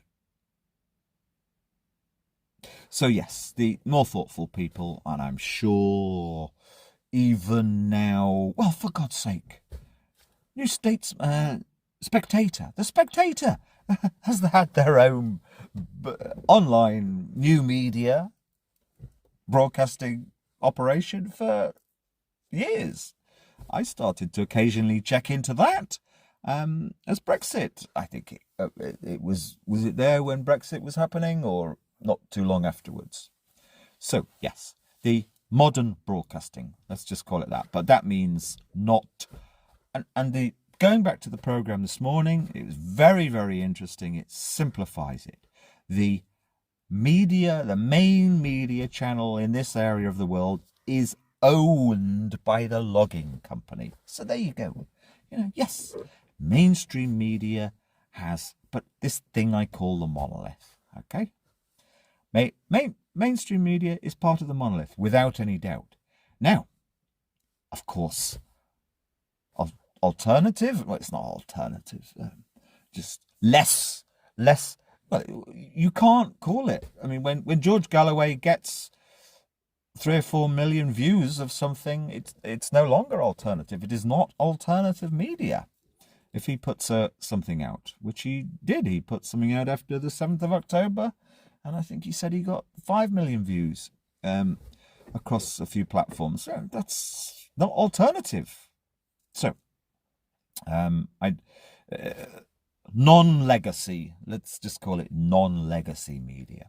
So non-legacy media is now the media. Virtually everybody agrees that only really rather silly, not very thoughtful people are just watching what's on the telly or on radio. But the versions we hear on the Radio 2 news and that kind of thing. Non-legacy media is really the media for the educated, thoughtful people. Now, as somebody who literally invented it, in terms of it at the serious end, obviously also, so in the back of my mind, it's like, so the Egyptian revolution, what was it called?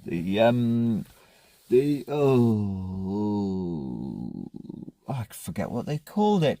2010, Tahrir Square, etc.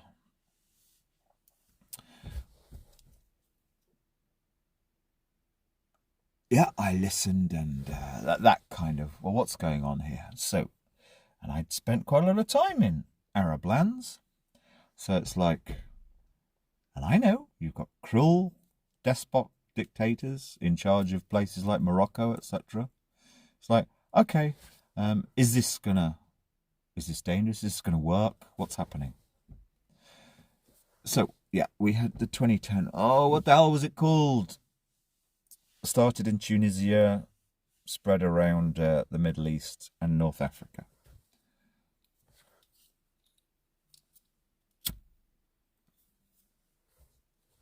So I'm monitoring this because I like people I've met, spent time with in North Africa.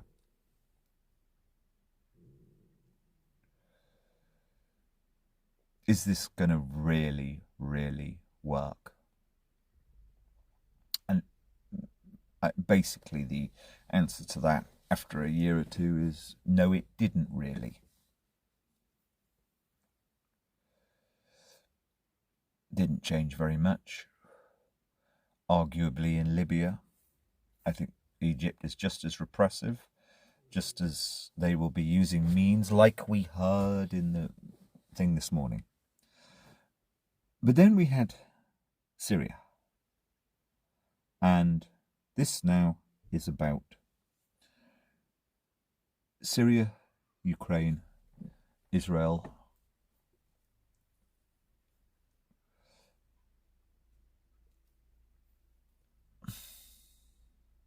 But go back to the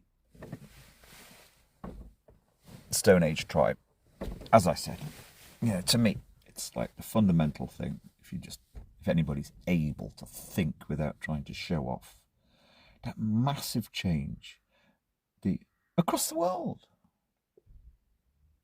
a combatant or an aggressor or somebody, anybody, a victim too. Well, they didn't have such words, but somebody involved in conflict wouldn't see the blood, guts, and chopped off bits. Metal as a weapon, as a technology comes along, and beings can see these things. Now, what's really, as we have the mobile phone emerge with, everybody, obviously. And anybody that resists the following statement is absurd. And there are plenty out there still resisting it. It's just absurd. Everybody's their own TV station. Or their own broadcaster. It's as simple as that.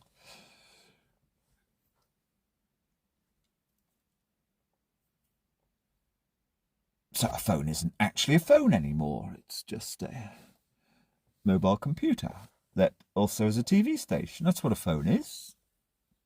Even I know that messaging is a disaster, but I feel coy about phoning people. Why? I wouldn't have had second thoughts. 20 years ago, I would be only thinking, well, I love this woman.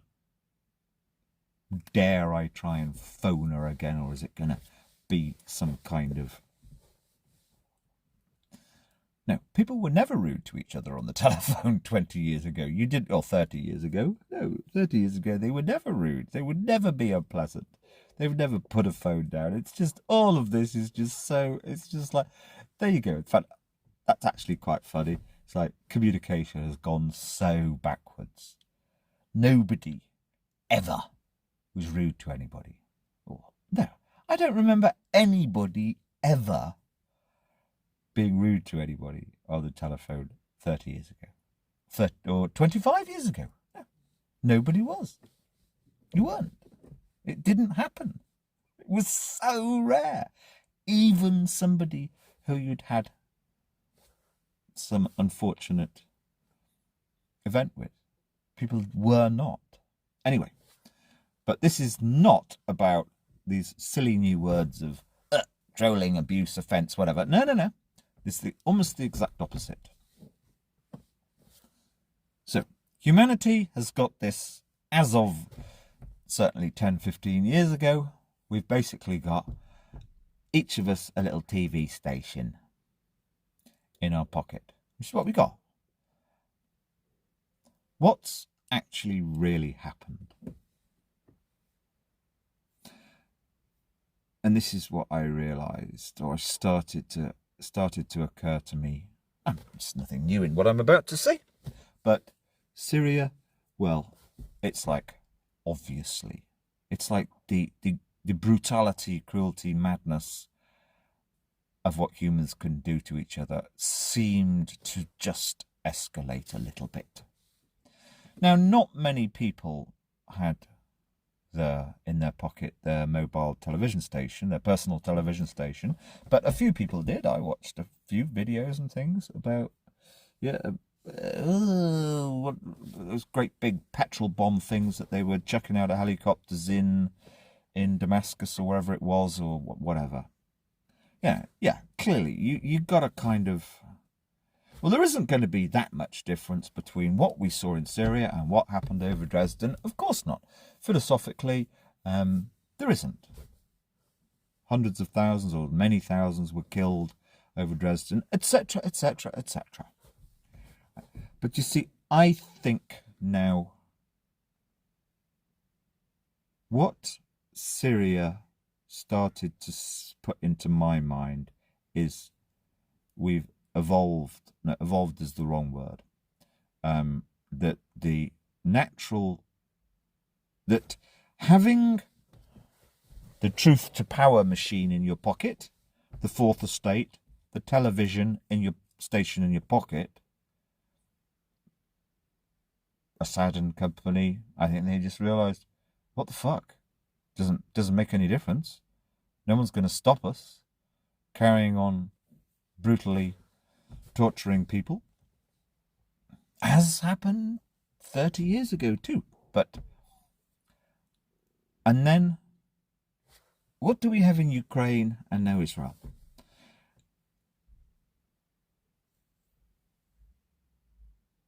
Although I didn't really follow Ukraine very much, it's like, oh my God, within 2 or 3 weeks, no, this is going to end, this is no point, they should walk away, and I'm right. In fact, Ukrainians have had to walk away today from a place. But I saw the personal homemade video of about a month after Ukraine had started, of a soldier there who was about to be executed, a Russian soldier, and it was like, yeah, it's harrowing.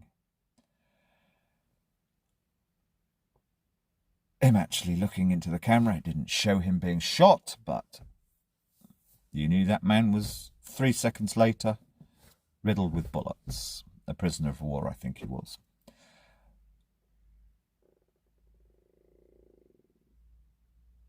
I think that and it has been happening, I think I looked at that one thing myself, and I'm not going to look at anything else. Not that I'm horrified, not that I'm like squeamish and going to be, oh no, no, no, no, no, no, no, don't go there.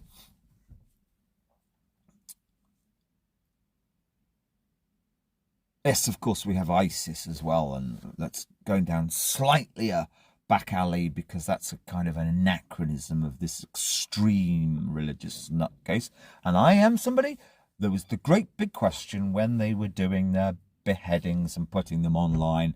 I kind of had ignored it, and after about 6 months, I'd heard various people debating, should they be looked at?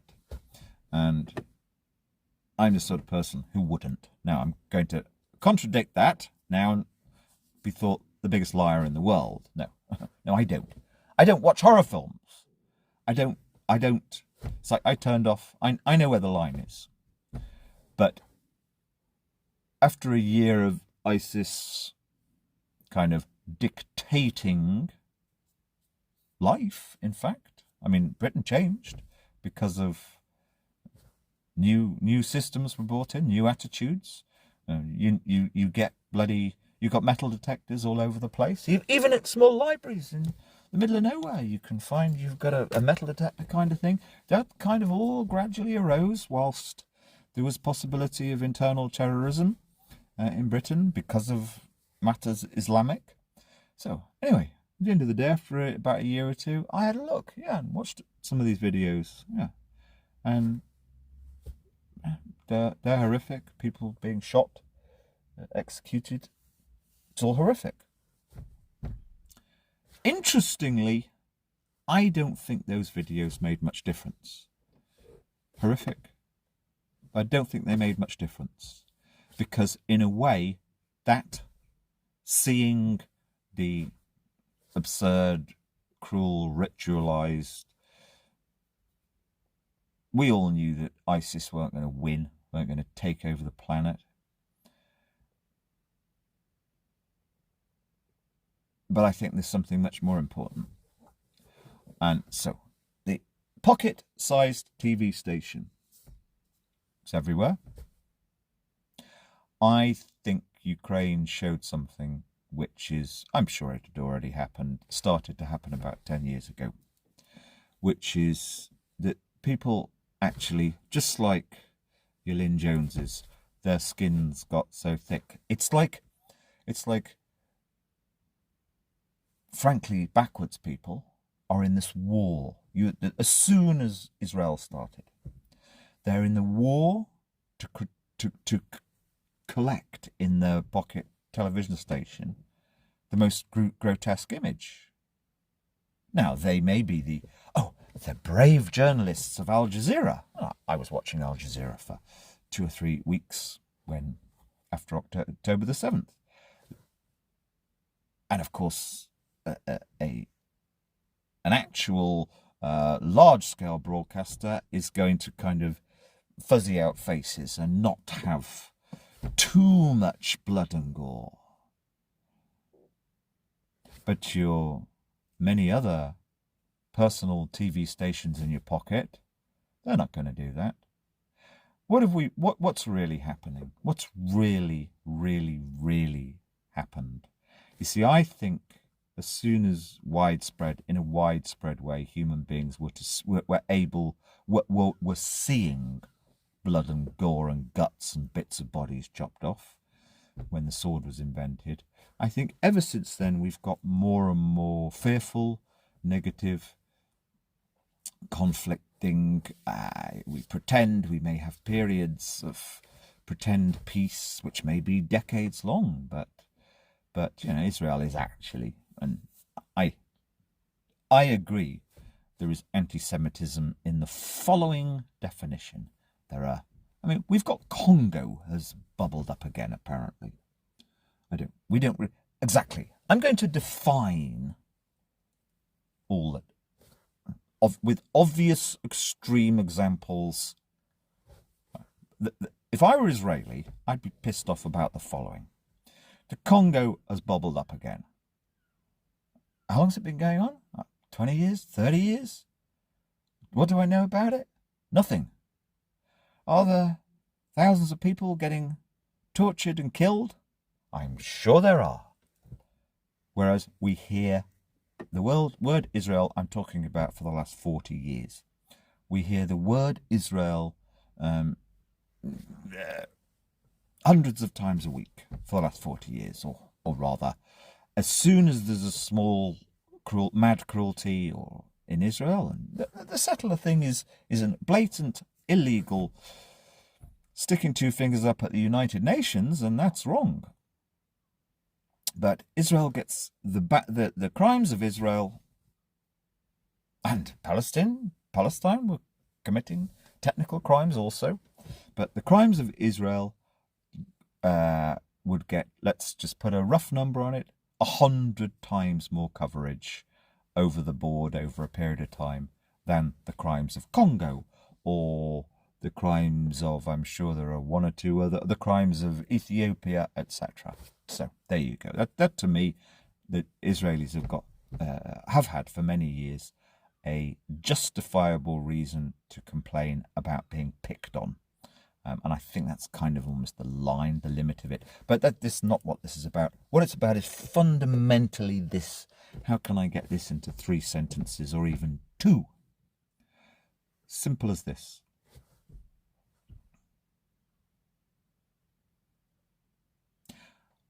I think if you were a soldier, let's just say involved in, actually might be quite a good example. Northern Ireland 50 years ago. Or a terrorist for that matter, you're not going to have in your mind really, there could be filmed evidence of whatever's going on. You're not going to have too many brutal images in your mind. There are going to be times when you're going to be confronted with somebody who may be a genuine threat to you and may be armed. You're going to be sometimes, don't ever react,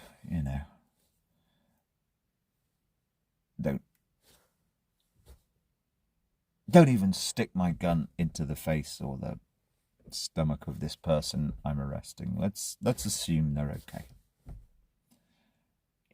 Yes, there was a bad bombing in Omar or wherever a few weeks ago, but let's try and just keep civil here sometimes. Whereas, as soon as virtually everybody is filled up with horrific imagery, and it's the imagery which I think is the key here. The images are actually in their heads as of about 10 years ago.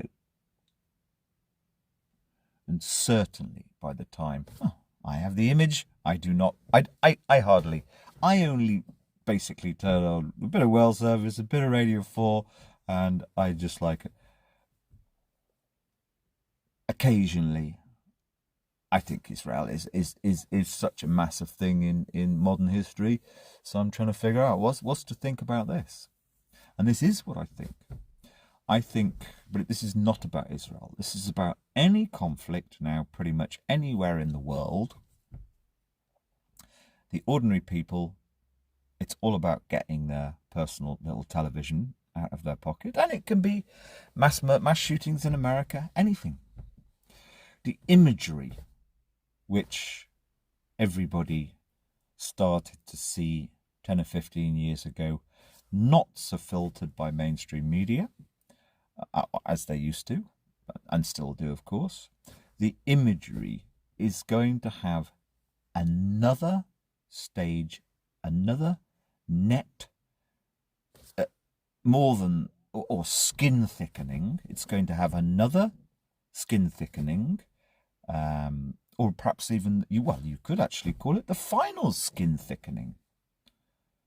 I'm quite sure your Assad kind of people were sitting around 10 years ago, 11, 12 years ago, as Syria started to gradually get worse, and have meetings. Well, hey, some of this is getting onto the internet now, and if we go in really heavy in that district there, bet you someone's going to start putting up pictures of kids with no heads on. Do we have to think about this? Do we want the world turning against us? After all, Mrs. Assad, I believe, is she English? She goes shopping in Chelsea. We all knew that. It's going to be not very nice for the missus going shopping in the King's Road. If we're going to have all these pictures of babies with bits hanging off them. And whilst they initially might have been a bit freaked out about it, I'm quite sure a year later, it's like, well, some of those pictures did end up online. Guess what? Nobody actually has done anything. Nobody cares. Nobody's thrown eggs. The jewellers in King's Road haven't cancelled our account. I think the skins have just got thicker. And as a result, and here's the big thing, as a result, encouraging citizen journalism, call it what you want, over let's just say a reasonable period of time, which is 10 to 20 years, I think that's done more harm than good. I think more people will have been more terribly injured. I think what you get is what we're hearing with the Malaysian, is it Malaysia or Borneo? I think you probably get often a kind of slight period of time where it's almost like a truce will occur between both sides, whilst one, and then even by accident, a bad act may happen, and then the logging company or whoever will realise, well, actually, even though somebody's got a film of us doing this terrible thing, didn't really cause us suffering. So counterattack with PR, etc., etc. I think if you look, but my point is this. But there's a very subtle sort of two parts to this. So actually, it doesn't make much difference having this thing that we can call citizen journalism, or just anybody is able to capture things in there and put them and send their video to mainstream media, but they don't even need to do that now. They just generally are going to get viral themselves if you're the person who sat there when the bomb hits the ambulance outside Rafah Hospital or whatever. That video, your personal television station in your pocket, is going to end up quite likely viral or seen by millions. But that's not stopping. That's the point. Israel know this. They're not stupid. I think they may have become more brutalized by the fact they know it's going to get seen, and they no longer care, but also that as a thing, as a process, that actually causes stress. Like, oh, well, I'm going to bomb a bus and it'll probably get seen, and that in itself is an adrenaline cortisol process. And when people are going through an adrenaline cortisol process, they genuinely fight out a little bit more. They don't hold back. They're not the British soldier in Derry or wherever in the 70s. Do I really need to stick my machine gun into this woman's face who's just come out from the road where there was a bomb? You know, it's like, in other words, this massive expansion of just being able to see stuff, well, that actually has a kind of negative effect, really, inside the psyche of virtually everybody. And from those who, I'm going to disconnect from society entirely because it's all gone mad, to those who are involved in society, but they're more revved up, they're more supercharged, they're more cortisol. But even if they're the goodies, they may not be wise and thoughtful and Mandela-ish in a negotiations or conflict or treaty or you know. So I think it's actually done more harm than good, the whole damn thing. But there's another more subtle part of it, and it's kind of left my head. But yes,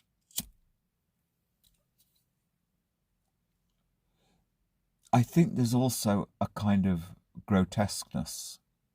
We've all known, obviously, a mainstream media organisation 50 years ago, even John Pilger got his job. He was paid only because conflict exists.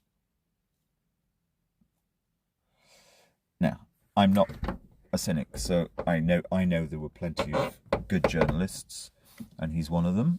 There was several dozen who were. I've seen all the films. Killing Fields. Yeah, there you go. Killing Fields, superb, and that's a true story.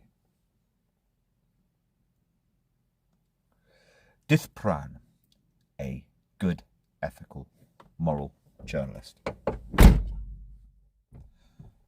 I remember his name. Well done, Bruce. Otherwise, a total and utter hypocrite. Right.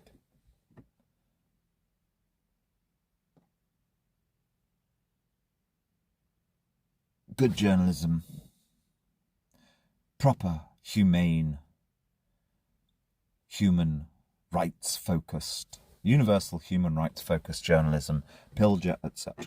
It was not cynical, but they only keep their jobs because people like Pilger, not Dith Pran, who's a different kettle of fish, because his life was genuinely under threat by the Cambodian nut jobs. Right.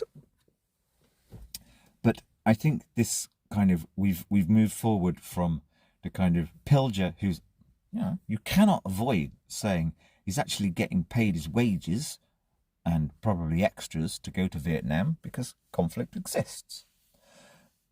But on the other hand, of course, that was the age of not really very cynical journalism. When we did see that stuff, it mattered. It did change us. But I think we've moved forward from there to, well, a terrible place, which is in reality, it's just as much an art. In fact, it's even more. I'm sure Israeli soldiers now, some of them, they probably won't dare release it yet, but they're actually deliberately capturing the most gruesome footage. Now, as have, I believe, I didn't look, I believe Hamas on the 7th of October, they filmed a lot of what they were doing. Yes, they did. Yeah. So we have this sort of ultimate grotesqueness. Now the Israelis are doing it because nobody can fight this massive militarized force. There will be people capturing the most grotesque imagery. Who knows? That might be valuable in the future. They might be able to make money out of it or get some form of attention or some form of elevation. Who knows? I mean, it's almost certainly not going to happen, but who knows? That just could be small possibility. America and Britain and whoever else just gradually gets involved in this, and then they win. In 5 years, there's a huge extended American protected 10 times larger area that's been conquered largely by America. Well, some of those Israeli soldiers now who are going around committing atrocities, just as Hamas committed, they may be possibly the new heroes. They may be the new Rambos of the future. So they're collecting grotesque imagery. Of course they are.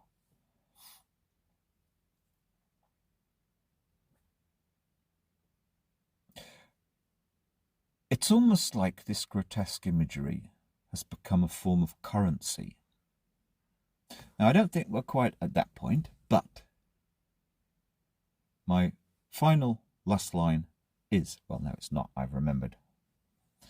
I think the whole of this, I mean, if you're speaking now, I know, because I have spoken with younger people over the last few years and before, but particularly over the last few years, no, particularly last 5 years, I've made a point.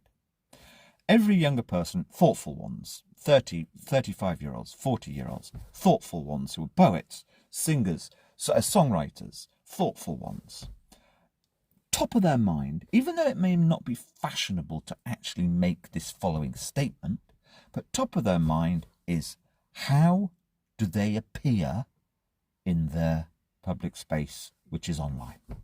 How do they appear? What's the chat? How's that going to affect them? So in other words, it's totally artificial, which it is, in fact, but it's top reported concern, stress, whatever words you want to use.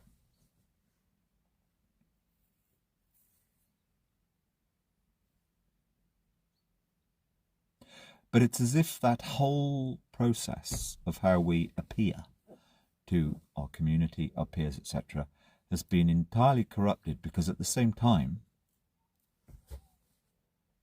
the fact that seeing terrible, brutal images has not made things better. Seems, in fact, Ukraine seems to be even more cruel, mad and brutal. And it's actually slightly contentious saying this, but is Ukraine even more mad, brutal than the Gulf War? Bosnia-Herzegovina? I'm not sure. But I think people will feel it is, because there is this imagery now. And ditto Israel, Gaza. It's almost as if the imagery becomes almost an extra new force, a terror that is going to further damage the human mind's eye, which wasn't the case 20, 30 years ago.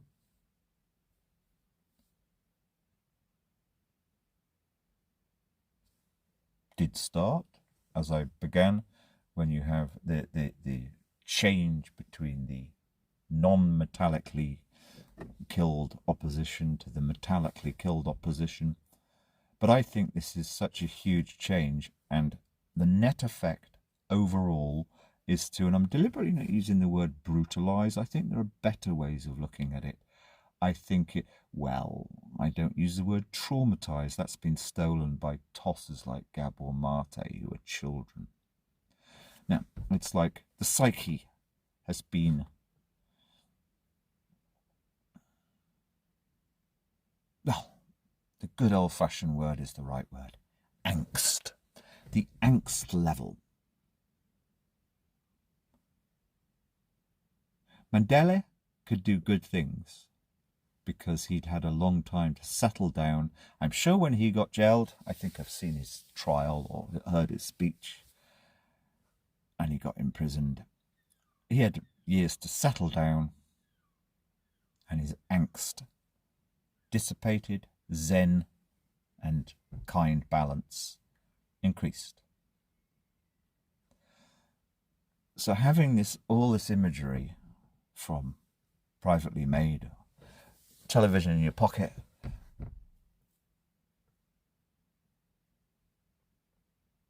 I don't think we get a chance to recover. Our angst levels get pushed up, turned up a level, and I don't think anybody, and I'm talking about the ordinary person to the people in charge. I mean, listening to Zelensky, it's laughable how he's an angst-ridden teenager. He's nothing to say. He's literally an angst-ridden teenager. He's not a great leader. He's said nothing other than, we're losing, we've had to pull out of this city because America isn't sending us bombs. That's all he's saying. Except he's saying it in his kind of slightly pop star way via somebody's television station in their pocket.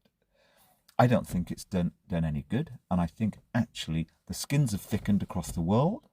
I mean, and we have Putin, and Putin. This is a bit complicated, and Navalny may have been killed, and good for Freddie or whoever for saying, well, actually, he was a pretty nasty piece of work anyway. I didn't know. I hadn't bothered. Because you have, as we've heard you have the PR wars, which have been going on forever, or rather for several thousand years. But we also have all of the imagery of the terrible things that have happened in Ukraine, and we didn't have this when Georgia was going on. Was it Georgia that the Russians went into? Yes. So we have the imagery there. Even I have that, even though it was the Ukrainians shooting the Russian soldier. I have that image, his face, in my head, and I've hardly looked at any video. No, in fact I looked at that because I heard on Radio 4 one morning, and there's a video going around of just a Russian soldier being executed in cold blood. So it's like, should I look at this? Yes, I'm glad I looked at it, because it's traumatic. It's or what was the word I came to? The word I came to is it ramps up your little bit of angst levels. It hurts. It hurts. Let's just leave it at that. It hurts. And when people are suffering hurt, they can't make, or they're less likely to make balanced, philosophical, thoughtful choices. So, as somebody who, I don't think it's too narcissistic to claim I brought into modern law in the West or Britain, but the European ECHR will have taken note of that case that I did. They will have read about it. It's like, oh, what we got in from Britain? We've got in from Britain, big change in the publishing and secrecy laws that affect millions. Let's have a think about this. I'm sure they had a meeting. What about this case in Britain? European Court, or European Convention on Human Rights, or Human Rights Act, blah, blah, blah. Strasbourg, even I forget. It's too complicated, but the top European body. It's like, Britain's made this decision in this case of Clayton. Okay, that's interesting. Britain are usually ahead of everybody else, which they kind of are, in debating law, new modern law. Take note of that. So, but to be fair, I'm not even being silly, but I did put in, it was an element of the case that we've got citizen journalism coming out via Facebook. We didn't have cameras then, but via Facebook we can publish, put pictures, not video. But citizen journalism was a big Wall got it. And at that time, Wall saw there was a blog that was being written by me where I was poetically riffing on him now and again. I think I've got it somewhere. As a person, I was actually saying he's probably okay. Stop attacking him. He wants to help us, even if he's a growly old bastard sometimes. But there you go. He saw citizen journalism. It was about citizen journalism. I'm sure they realised, but I don't think it's going to. If you look at it over a 30-year period, so roughly 2005, and forgetting me now, 2005, by 2010, ubiquitous worldwide citizen journalism kind of started, or private broadcasting or whatever. And I think if you look at it over a 20-year period or 30, I think the net effect is to cause more heart to more people. And, in fact, brutalise, if we want to use that word, up the angst levels, and just creating continual angst. And I refer to it as it's almost like you've got static in your head. And I had angst as I was having to protect my child. When my child was stolen, after a couple of months, I realised, Jesus, I've got terrible grief, total heart, real grief.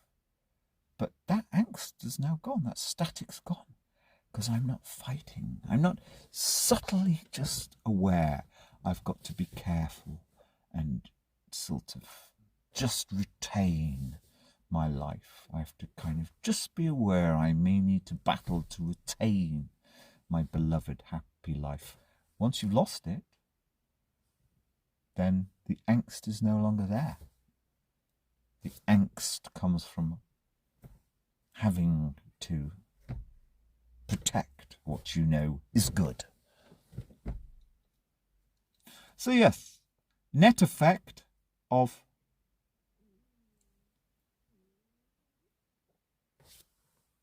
non-mainstream citizen journalism. Everyone's got a television station in their pocket.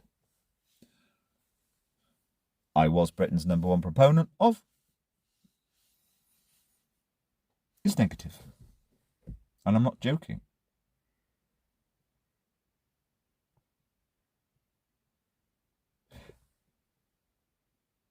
I know nobody will ever be able to prove this. Never. You can't do science on the following. But I know okay, let's, the Hind moment. Or not so much Hind, because we don't actually know what happened, although it seemed pretty obvious. But the 2 paramedics going to collect her, to try and rescue her. The crazy person shooting those paramedics. People.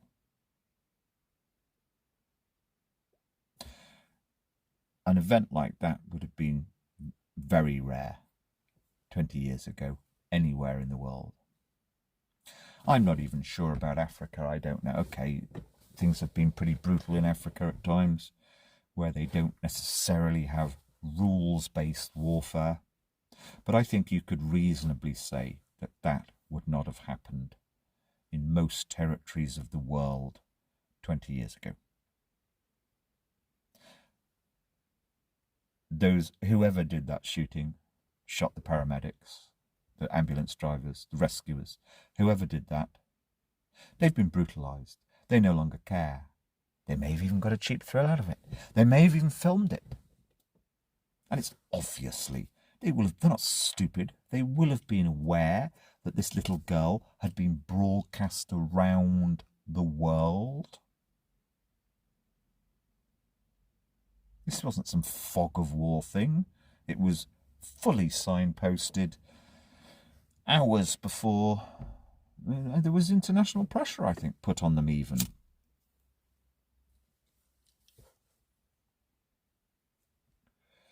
That is a beautiful, in fact, horrific symbol. It's the wrong symbol to use, because I'm going to say the terrible thing, which is not heretical. It's like, okay, one little girl, so what? There's been 10,000 little girls killed.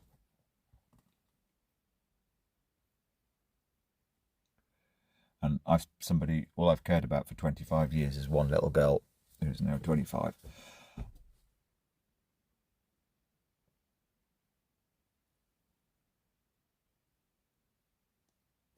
And why, like, to end this, right? So you see, this is where your Constantine Christians they just piss me off. They're just so kind of knowing and so kind of, you see, we need, and even your Russell Brands.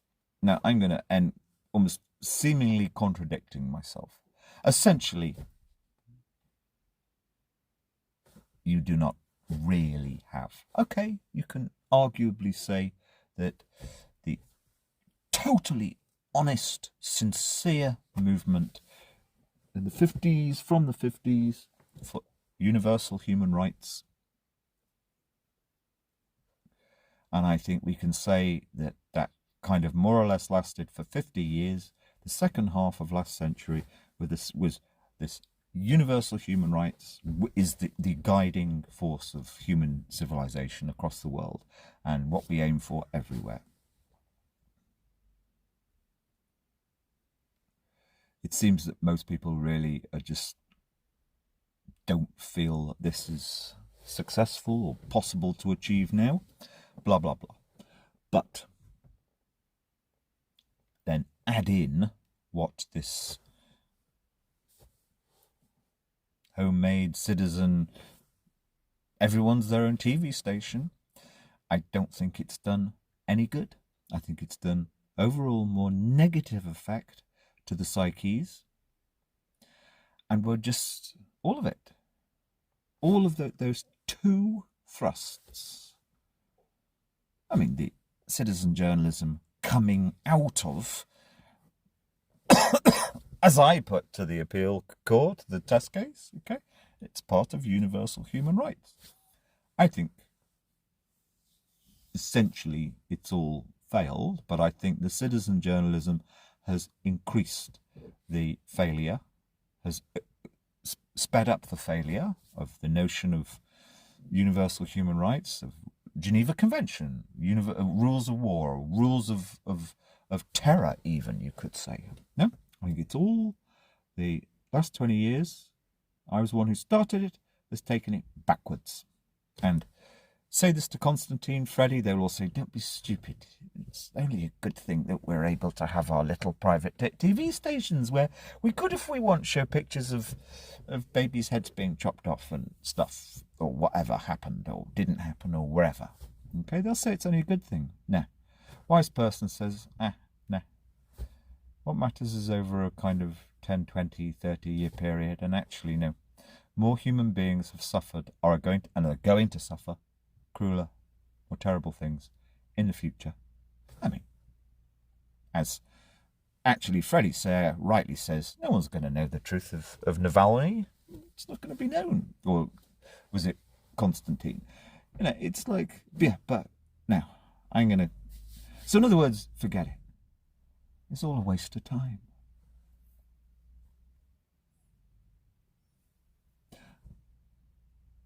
Is there anything else to spend our time thinking about? When I say the it, I mean anti-monolith behaviour. Democracy, fairness, egalitarianism. Forget it.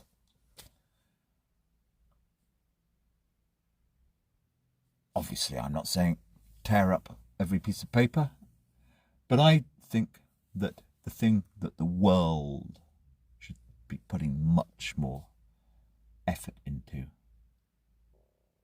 if there is one other thing that's worth really fully, I don't know, in a more modern way, thinking through, celebrating, helping with, is woman, man. Those of us who are more woman, man together are genuinely safer. They're in a kind of slightly, again, their angst level is reduced. Not always. Of course, The worst thing, I've been there myself. And precisely, the worst thing, one of the worst things to live through is where you're in a marriage or you've got a child and you know you should be trying to keep together if it's gone wrong. But you can't. You just can't find a way. It feels horrible.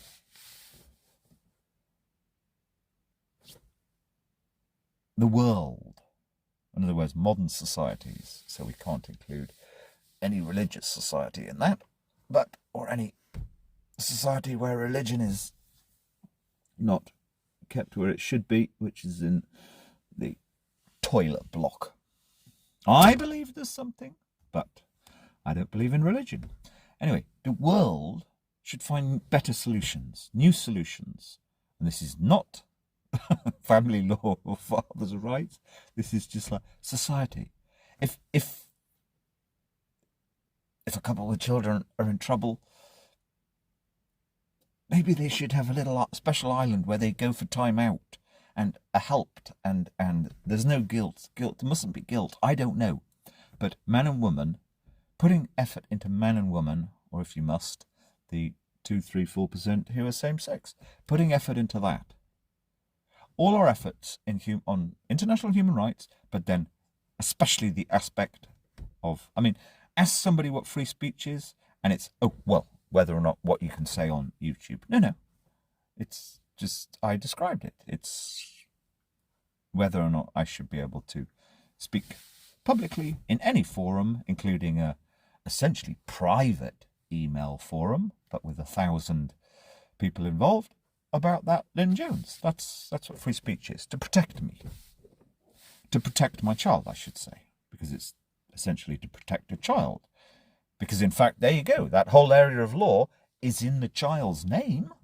It's to protect a child, or to protect yourself from an unlawful eviction from a property where blah, blah, blah. No, it's nothing to do with whether or not you can say somebody should or shouldn't have their willies chopped off or whatever. That's what freedom of speech is for the huge majority of people in the world. That's what it's for.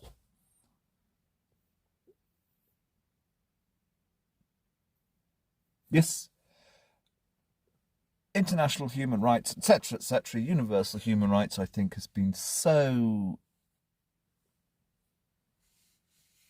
Well, I think adding this layer of the citizen will be journalist, and we need total freedom for that. I think actually that's also taken it, well, it has taken it backwards. If more people are being a bit more cruelly treated with even more impunity and less conscience, because the people doing the mistreatment are actually deep down going to be a little bit more angsty.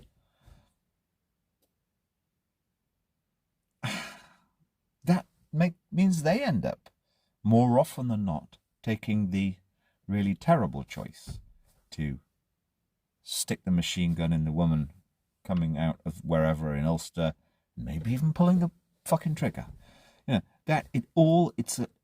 I'm deliberately not using the phrase arms race, but it is. It's an emotional arms race. The whole thing. And I think this television in your pocket, television camera in your pocket, has actually made it worse, not better. The overall behaviours across the world, and the developing world, of course, is only going to catch up with us because these are universal. Unless literally we do have some virtual God, and I'm not volunteering, even though I know this is like a fantastic talk, who comes down and says, just stop, just find a way, or comes down with the most beautiful words, or in Patrick Siskins, the most beautiful smell, or whatever. Unless we have this, which it's not impossible, but it's like so highly unlikely, it's ridiculous. This is just going to get worse. I mean, it is well known, youngsters who feel themselves doing violent criminal acts. This is just going to all get worse, and they publish it online. You know, it's all going to get worse and worse and worse. So there you go. This thing, this television camera in my pocket, your pocket, I think it's done more harm than good. And I fought for it to be a very central part of British and certainly European court law. What a failure. Let's put something real in its place then that may do good. Trying to sort out woman men. I'm serious. Maybe it is. The religion, which I completely... If I've had a religion, yes, it's from Piljar or from Tariq Ali as well. You know, his magnificent book, Clash of Fundamentalisms. My religion, which I practice, but don't... I'm not Malala. I do have democracy when I've had a household. And I'm joking. She's my heroine. Okay? My religion, I suppose, yes, has been modern, progressive, enlightened human rights, gradually.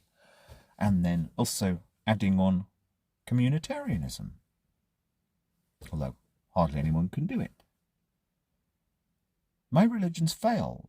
It's and this adding this commandment on top of the basics of I, citizen, will have the right to publish aside the mainstream media, as it was then, 2005-6, that's made it worse.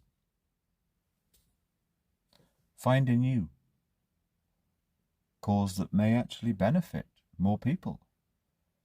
If men and women are thoughtfully being able to enjoy and share, love, and be a bit more thoughtful about when it's not going well, and stopping all the fucking getting each other arrested, which is British national sport, maybe that would have more positive net effect to more people over the next 100 years. There you go. And I'm serious. It's not a joke.